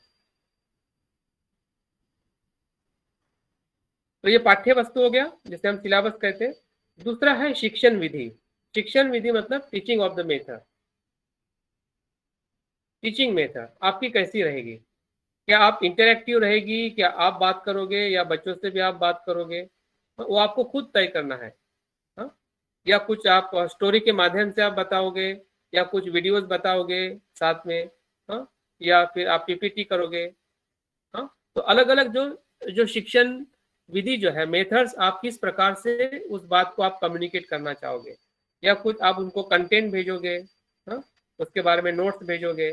तो ये सभी की जो हमारी एक प्रोसेस जो है, इम्प्लीमेंटेशन जिसे हम कहते हैं, कि हमारी उस विषय को वहां तक पहुंचाने की एक प्रॉपर मेथड, तो वो भी हमें डिजाइन करनी पड़ेगी, या उसके बारे में भी हमें थोड़ा कार्य करना पड़ेगा, ताकि हमारा जो वर्कआउट है या हमारा जो उनके साथ कनेक्शन है, उसमें किसी भी प्रकार की कमी ना रहे।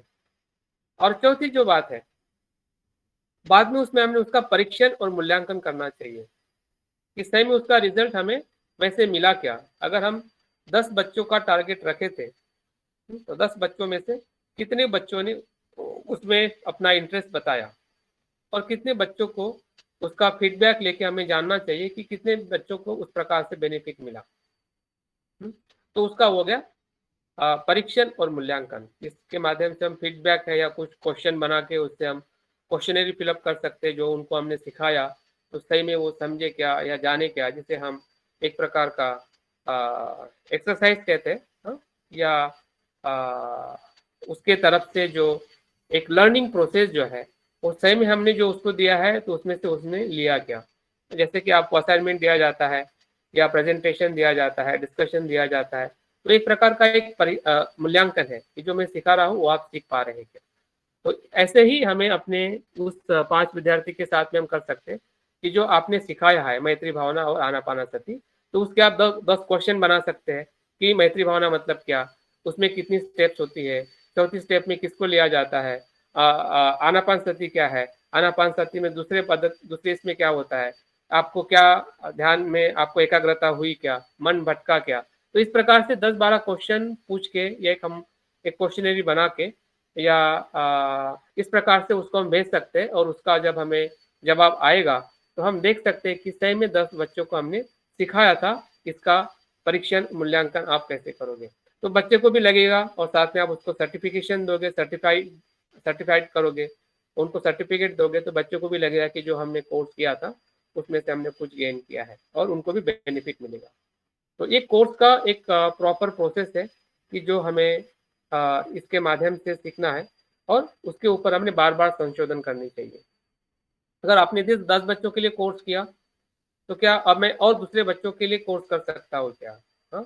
या कुछ गलती रह गई, या समय की गलती हो, या आपके बात करने की गलती हो, या बच्चों के तरफ से कुछ गलती हो, ऐसी कुछ गलतियां हमारे इसमें रही है अपने कोर्स में, तो उसको हमने हमेशा अपडेट करते रहना चाहिए। तो ये भी एक अपने आप में पाठ्यक्रम को निर्माण करने का, भले पहले इसमें हम हमारा कोर्स बहुत ही पुअर रहेगा, लेकिन नेक्स्ट टाइम अगर उसी कोर्स को हम डिज़ाइन करते हैं तो उसमें बहुत सारी चीज़ें जो है एक अच्छी तरह से प्रॉपर तरीके से हम इम्प्लीमेंट कर सकते हैं, अगर उससे कुछ कमियां ढूंढते हैं और उस कमियों को पूर्ण करते हैं, जिसे हम संशोधन कहते हैं। तो मुझे लगता है कि ये जो मुद्दा जो है ये पूरा प्रैक्टिकल है, और इस प्रैक्टिकल के तौर पे धीरे धीरे हम आगे बढ़ने वाले हैं। जैसे कि मैंने अभी बात किया कि जो पाठ्यक्रम का जो सिलेबस जो है वो किसके लिए मदद होता है, ये सभी बातें इसमें मैंने लिखी हुई है कि चरित्र है, मानसिक है, बौद्धिक है, शारीरिक विकास, इन सभी ये सभी बातें मैंने स्पेशल जो एजुकेशन के जो पहलू है उसके साथ में पूरा मैंने लिया हुआ है।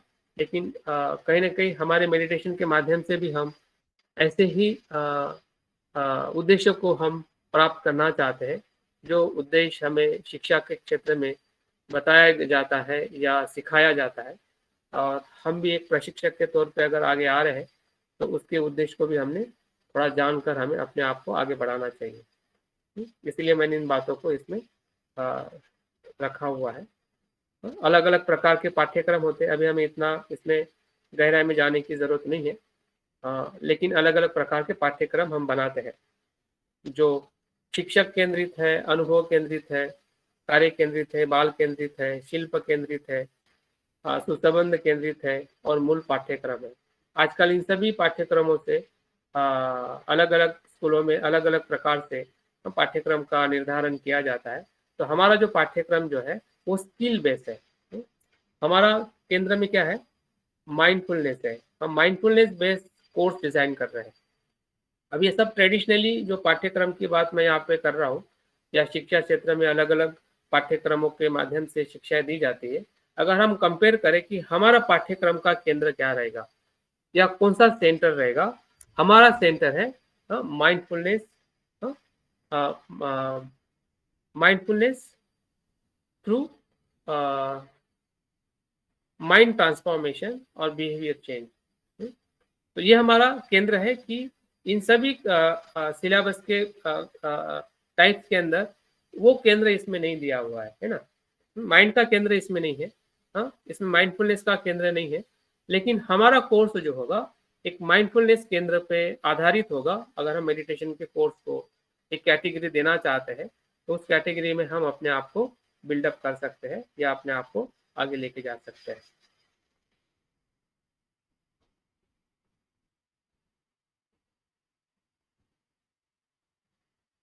हाँ, ये बहुत ही महत्वपूर्ण बात है।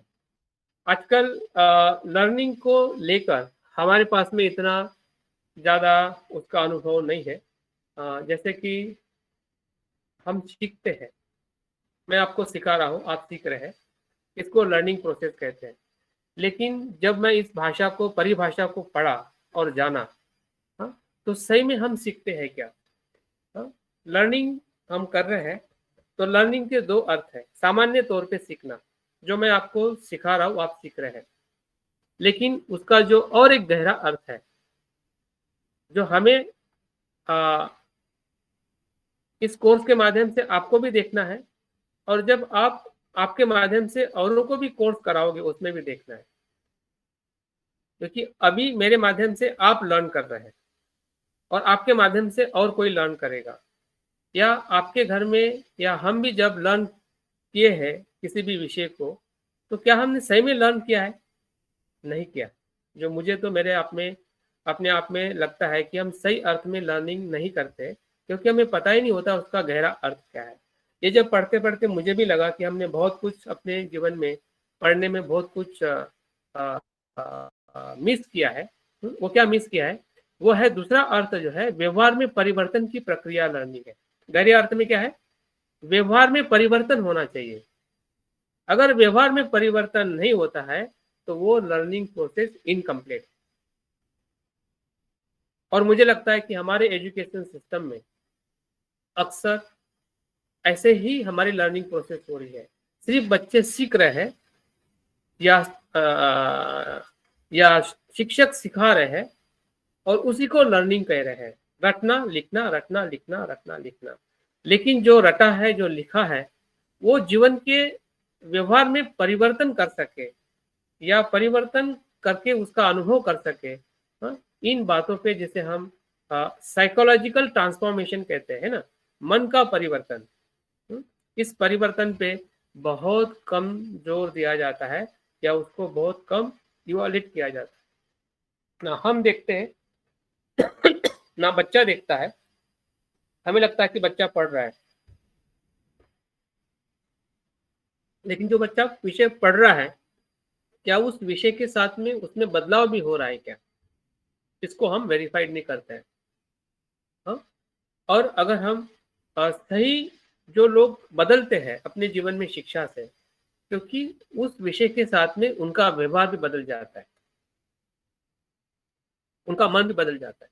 बाबा साहब के जीवन में आप देखिए कि बाबा साहब जितना पढ़ते पढ़ते गए, अगर हम भारत की शिक्षा की बात करें या जब वो अमेरिका में जाके पढ़े, तो वहां पे जैसे जैसे पढ़े वैसे वैसे उनका मन बदलते गया, वैसे वैसे वो अपने व्यवहार में बदलते गए, और शिक्षा को पूरी तरह से उन्होंने समझ लिया कि शिक्षा क्या बदलाव ला सकती है, क्योंकि वो खुद बदल गए, उनका पूरा मन बदल गया, जिसमें डर था, जिसमें एक क्या कहते हैं,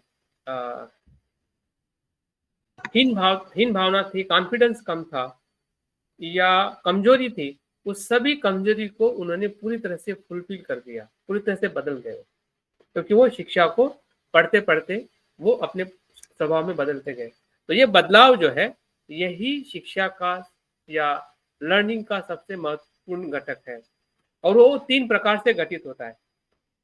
और ये घटनाएं जो 3 प्रकार का जो तत्व बताया है व्यक्ति व्यवहार के परिवर्तन में, ये बहुत ही बुद्धिज्म के साथ में पूरी तरह से कनेक्ट है, 100%।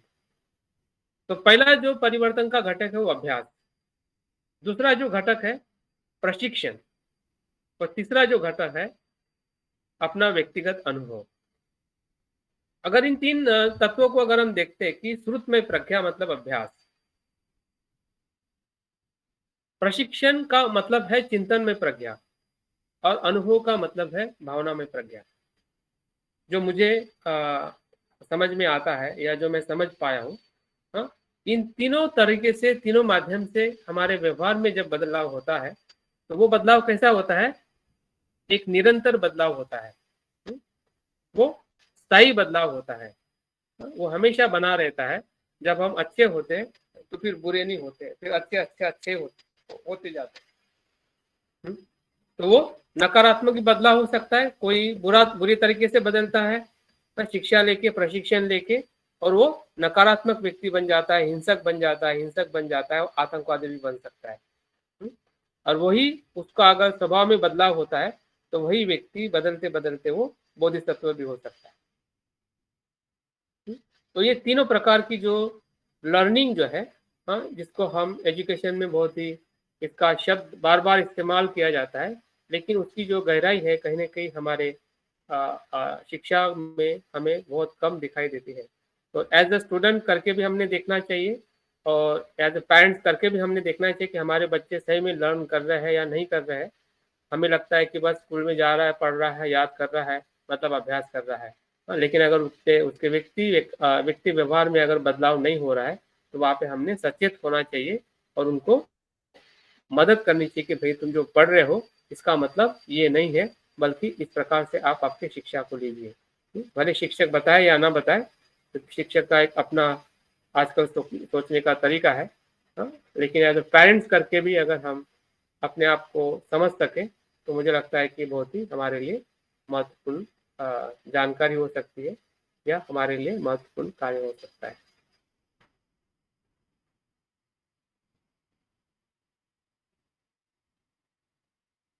ये पाठ्यक्रम के कुछ सिद्धांत हैं, जिसमें हमारा जो पाठ्यक्रम है क्रियाशीलता होनी चाहिए, उसमें फ्लेक्सिबिलिटी होनी चाहिए, उसमें यूटिलिटी होनी चाहिए, क्रिएटिविटी होनी चाहिए, सोशल ओरिएंटेशन होना चाहिए, इंटीग्रेशन होना चाहिए, डेमोक्रेटिक वैल्यू होनी चाहिए, साइकोलॉजी होनी चाहिए, रिलेशनशिप विद लाइफ होनी चाहिए, उसमें ट्रेनिंग होनी चाहिए, रिलेशन विद कम्युनिटी लाइफ होनी चाहिए, फुलफिल हायर एजुकेशन नीड। इन सभी मूल्य को अगर हम देखते हैं कि अगर हम कोर्स डिजाइन करेंगे जिसका नाम हमारा मेडिटेशन के आधार पे होगा, तो वो इसमें उन तत्वों का होना रहना महत्वपूर्ण है, और हमारे कोर्स में ये तत्व हमेशा बने रहेंगे, क्योंकि हम हमेशा अपने कोर्स को लोगों के नीड के हिसाब से, एक प्रॉपर डेमोक्रेटिक वैल्यू के हिसाब से सभी के लिए खुला हो, या एक साइकोलॉजिकल तत्व के आधार पे हम अपनी शिक्षा को कोर्स को डिजाइन करेंगे, तो निश्चित ही हमारा कोर्स इन सभी जो प्रिंसिपल करिकुलम में फॉलो किए जाते हैं शैक्षणिक गतिविधियों में, तो हमारे कोर्स में भी इसी मूल्य को हम और इस्तेमाल करते हुए हम हमारे कोर्स को डिज़ाइन कर सकते हैं, ताकि हमें ऐसा ना लगे कि हम एक नए डायरेक्शन से, गलत डायरेक्शन से जा रहे हैं, बल्कि जो एग्जिस्ट जो एक पाथ है, जिस पाथ को ऑलरेडी एजुकेशन में एक ऐसे मूल्यों से जो क्रिएट किया गया है या बताया गया है कि जो मूल्य पूरी तरह से बौद्ध धर्म की एक शिक्षा प्रणाली जो है, अगर हम देखते हैं कि बुद्ध के बाद से लेके अगर नालंदा या तक्षशिला या जितने भी विश्वविद्यालय रहे हैं, तो इन सभी विश्वविद्यालय में अगर हम उनका करिकुलम देखते हैं या उनका सिलेबस देखते हैं या उनके जो पाठ्यक्रम बनाने के जो सिद्धांत जो थे, वो इसी ही तरीके के थे। क्योंकि जब मनुष्य का सर्वांगीण विकास की जब बात आती है, तो बौद्ध धर्म के अलावा विश्व में ऐसा कोई धर्म नहीं है कि जो पूरे वस्तु मात्रा को या संपूर्ण विकास को एक जगह पे लेके आ सकता है, और उसी की सब जगह पे ज़रूरत है। और उसी की ज़रूरत को पूरा करने के लिए एजुकेशन में हमें ऐसे मूल्यों का दिखना एक स्वाभाविक है, और हम अपने एक बौद्ध विरासत को हमने ज़रूर पुण्यानुमोदन करना चाहिए कि जिसके माध्यम से वो शिक्षा कहीं ना कहीं इस मूल्यों में हमें दिखाई देती है। भले इसकी बातें उस प्रकार से नहीं की जाती है या उसका इम्प्लीमेंटेशन नहीं हो पाता है, क्योंकि बहुत सारी काली ताकतें भी है या नकारात्मक या प्रतिक्रांति की भी ताकत है कि जो हमेशा सच्चाई को रोकने के लिए हमेशा अवरोध करती रहती है, प्रत्यक्ष और अप्रत्यक्ष रूप में। तो उनके वजह से भी कुछ न कुछ चीज़ें जो भीतर अंदर है, जैसे कि अगर उदाहरण के तौर पे देखा जाए कि हमारा भारत का संविधान पूरे विश्व में श्रेष्ठ संविधान है। हर एक कलम, हर एक उसका एक एक पेज जो है मनुष्य के हृदय को या जीवन को सुखी करने वाला शास्त्र है या संविधान है। लेकिन जब उसको इम्प्लीमेंट करने वाले अगर लोग गलत डायरेक्शन से उसका इस्तेमाल करते हैं, तो जो शुद्ध ताकत है जो बाबा साहब के हृदय से या बुद्ध की शिक्षाओं पे आधारित जिसे हम संविधान कहते हैं, उसका भी गलत इस्तेमाल किया जा सकता है। बाबा साहब ने स्वयं ही कहा है, और उसके कहीं न कहीं जो परिणाम है हम देख रहे हैं। तो लेकिन फिर भी जो भीतर जो अच्छा है, उस अच्छाई को हम कैसे समझें, हम अपने क्षमता से उस तत्व को कैसे अप्लाई करें, ताकि हम अपने जगह पे रहते हुए एक ऐसी क्रांति करें, ऐसे लोगों के बीच में जाए कि जो हम लोगों को सही तरीके से मार्गदर्शन कर सके। तो जैसे कि पहले मैंने जो बताया है वही बात यहाँ पे फिर से है। कोर्स डिज़ाइन करने के लिए हमें इन चीज़ों की ज़रूरत है कि कोर्स डिज़ाइन करना है या फिर सिलेबस डिज़ाइन करना है, जैसे कि मैंने पहले बताया। उसके जो एडिशनल रिसोर्सेस है उसको हमें संशोधन करना है। इन सभी चीज़ों की हमें कोर्स डिज़ाइन करने के लिए हमें ज़रूरत होती है। और अभी हम आते हैं डायरेक्ट लास्ट पॉइंट पे कि कोर्स में जो डिज़ाइन करने हैं उसके जो हमारे फॉर्मेट कह सकते हैं, फॉर्मेट क्या होगा।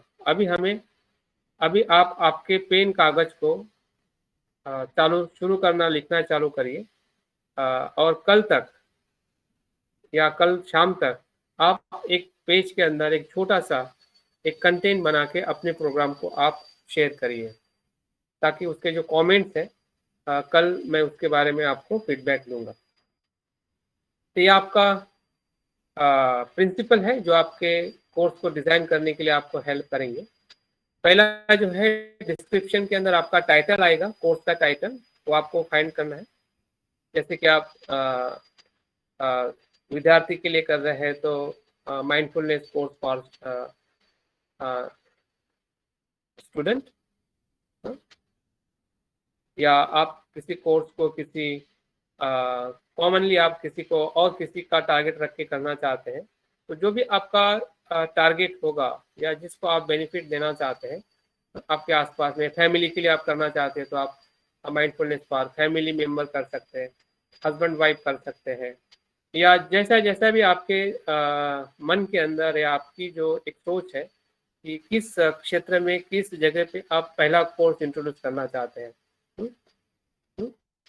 उसका टाइटल आप खुद बनाइए, टेंटेटिव डेट लिखिए, इस महीने में नहीं तो अगले महीने की कोई भी डेट लिखिए, जरूर नहीं कि हम उसी समय चालू करेंगे, लेकिन डिस्क्रिप्शन में लिखिए, टाइम लिखिए, कौन से टाइम पे आप वो कोर्स को डिजाइन करना चाहते हैं, आपका प्लेस क्या होगा, या ऑनलाइन में आप कर रहे हैं तो आप गूगल से आप फेमिलियर है तो गूगल मीट आप लिख सकते हैं, या अगर आपको जूम से करना है तो आपका ऑनलाइन प्लेटफॉर्म जूम लिख सकते हैं, और आपकी कुछ फीस, नॉमिनल फीस अगर आप लेना चाहते हैं या फ्री करना चाहते हैं तो आप खुद सोचिए कि आपको लगता है कि 50 रुपये लेना चाहिए तो आप 50 रुपये लिख सकते हैं, अगर नहीं लेना चाहिए तो आप फ्री भी लिख सकते हैं, क्योंकि वो आपकी चॉइस है कि आप उस कोर्स को किस प्रकार से उसको एग्जीक्यूट करना चाहते हैं। तो ये आपका पहला डिस्क्रिप्शन रहेगा, आपके टाइटल, डेट, टाइम, प्लेस और फीस के साथ में।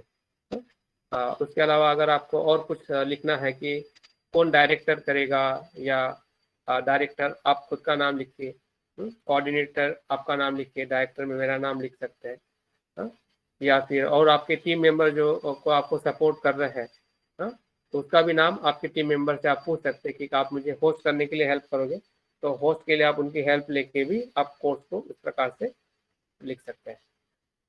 तो नेक्स्ट जो आएगा, what will I do on this course, मैं इसमें क्या करना चाहता हूँ, मतलब वही कंटेंट, सिलेबस क्या होगा, या आप ऑब्जेक्ट्स क्या होंगे,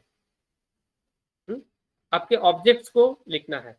जैसे कि हमने पहले कोर्स में देखा था कि विद्यार्थी के एकाग्रता बढ़ाने के लिए, विद्यार्थी का आत्मविश्वास बढ़ाने के लिए, या विद्यार्थी का तनाव मुक्त अभ्यास होने के लिए, ये 3 जो ऑब्जेक्ट जो है, अगर उस कोर्स का हम एग्जाम्पल लें तो ऐसे जो भी आप कोर्स डिजाइन करना चाहते हैं किसी भी सब्जेक्ट को लेके, तो आप उसको 3 या 2 ऐसे ऑब्जेक्टिव्स आप लिखिए। यह आपका दूसरा पॉइंट है।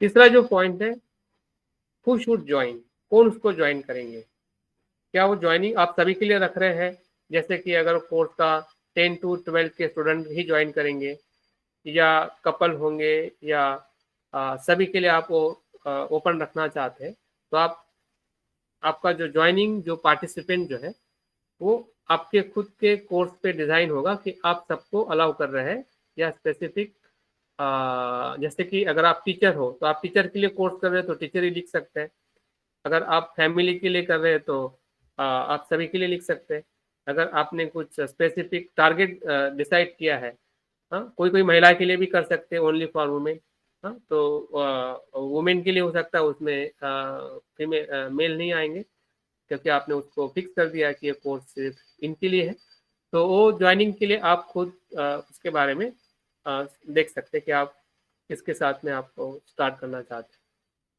फिर आपके लर्निंग के आउटकम्स क्या होंगे, है ना, ये कोर्स में जो आपने ऑब्जेक्टिव्स ऊपर रखे हैं उसी बेस में आपके आउटकम्स लिख सकते हैं कि विद्यार्थी जब कंसंट्रेट होता है, तो वो कंसंट्रेशन से उसको ये लाभ होगा, ये उसका आउटकम होगा, उसका कंसंट्रेशन बढ़ेगा, उसका कॉन्फिडेंस बढ़ेगा, या उसका जो अभ्यास जो है तनाव मुक्त होगा, उसके आउटकम्स है। जो आपने ऑब्जेक्टिव्स लिखे हैं वही आपके एक दूसरे वर्ड के अंदर उसको आप आउटकम्स के तौर पे लिख सकते हैं, ताकि उस कोर्स को ज्वाइन करने वाले लोग हैं वो मोटिवेट होंगे कि मेरे लिए वो कितना महत्वपूर्ण है। तो वो आउटकम्स आएंगे और बाद में आपका सिलेबस आएगा, और सिलेबस का मतलब है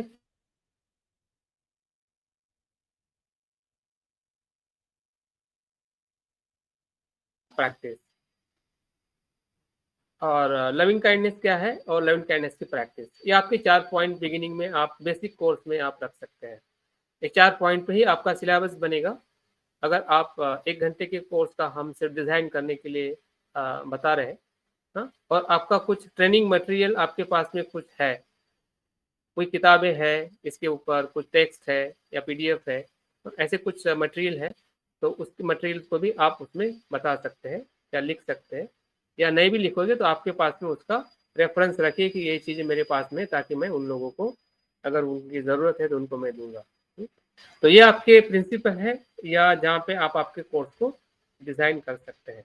अभी मुझे बताइए कि अगर आपको एक कोर्स डिज़ाइन करना है और ये पॉइंट जो हमने इसमें डिस्कस किया है, तो किसी को कुछ दिक्कत है या हो पाएगा या नहीं हो पाएगा, या कम से कम एक पेज के ऊपर अगर आप उसको डिज़ाइन करते हैं तो आपका प्रैक्टिकल आपको पता चलेगा, और फिर उसको कैसे इम्प्लीमेंट किया जाए, तो इसकी धीरे धीरे आपकी प्रैक्टिस होने वाली है। तो क्या लगता है, आप लोग इसमें कर पाओगे, या आपका कुछ क्वेश्चन है या कुछ अस्पष्टता है तो आप ज़रूर पूछिए, क्योंकि मेरी बात यहाँ पे मैं अभी समाप्त करने जा रहा हूँ। और मैं उम्मीद करता हूँ कि इस कोर्स से जो कुछ भी शिक्षा क्षेत्र की कुछ बातें हैं जो मुझे भी पूरी जानकारी में नहीं थी, लेकिन अभ्यास करते करते मुझे भी पता चला, और मुझे पता चलने से आप लोगों को भी जितना मैं बता पाया हूँ उतना मैं बताया हूँ। लेकिन आप कितने समझे हैं वो आपके समझने के आधार पे ही है। अगर आपको लग रहा है कि ये सभी शिक्षाओं के जो मूल्य हैं वो हम अपने प्रशिक्षण कोर्स में या हमारे कोर्स को डिज़ाइन करने में हमें मदद रूप हो सकते हैं, तो उसी के लिए बातें मैंने आपके बीच में रखी है।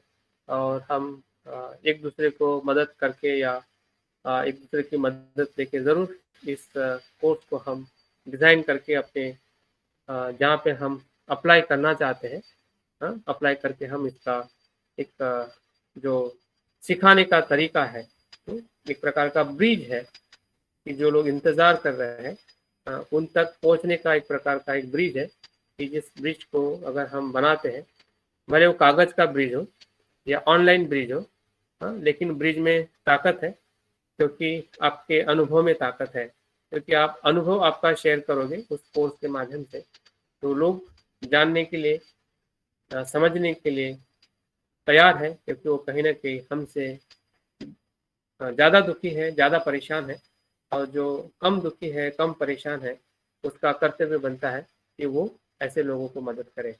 तो यही प्रशिक्षक का सबसे बड़ा कार्य है, या माइंडफुलनेस लीडरशिप का यही कार्य है कि हम लोगों को मदद करें। तो बहुत बहुत धन्यवाद, आप लोगों ने बहुत ही अच्छी तरह से इस बात को सुना है, समझा है। तो अंतिमतः आपके कुछ प्रश्न हैं तो प्रश्नों के साथ हम आज का क्लास हम समाप्त करेंगे।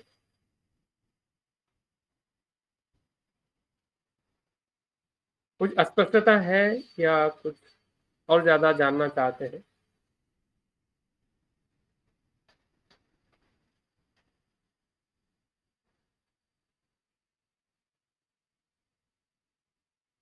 मतलब सभी को आ गया, किसी को मतलब ऐसा नहीं है कि नहीं कर पाएंगे, ऐसा हो गया इसका मतलब?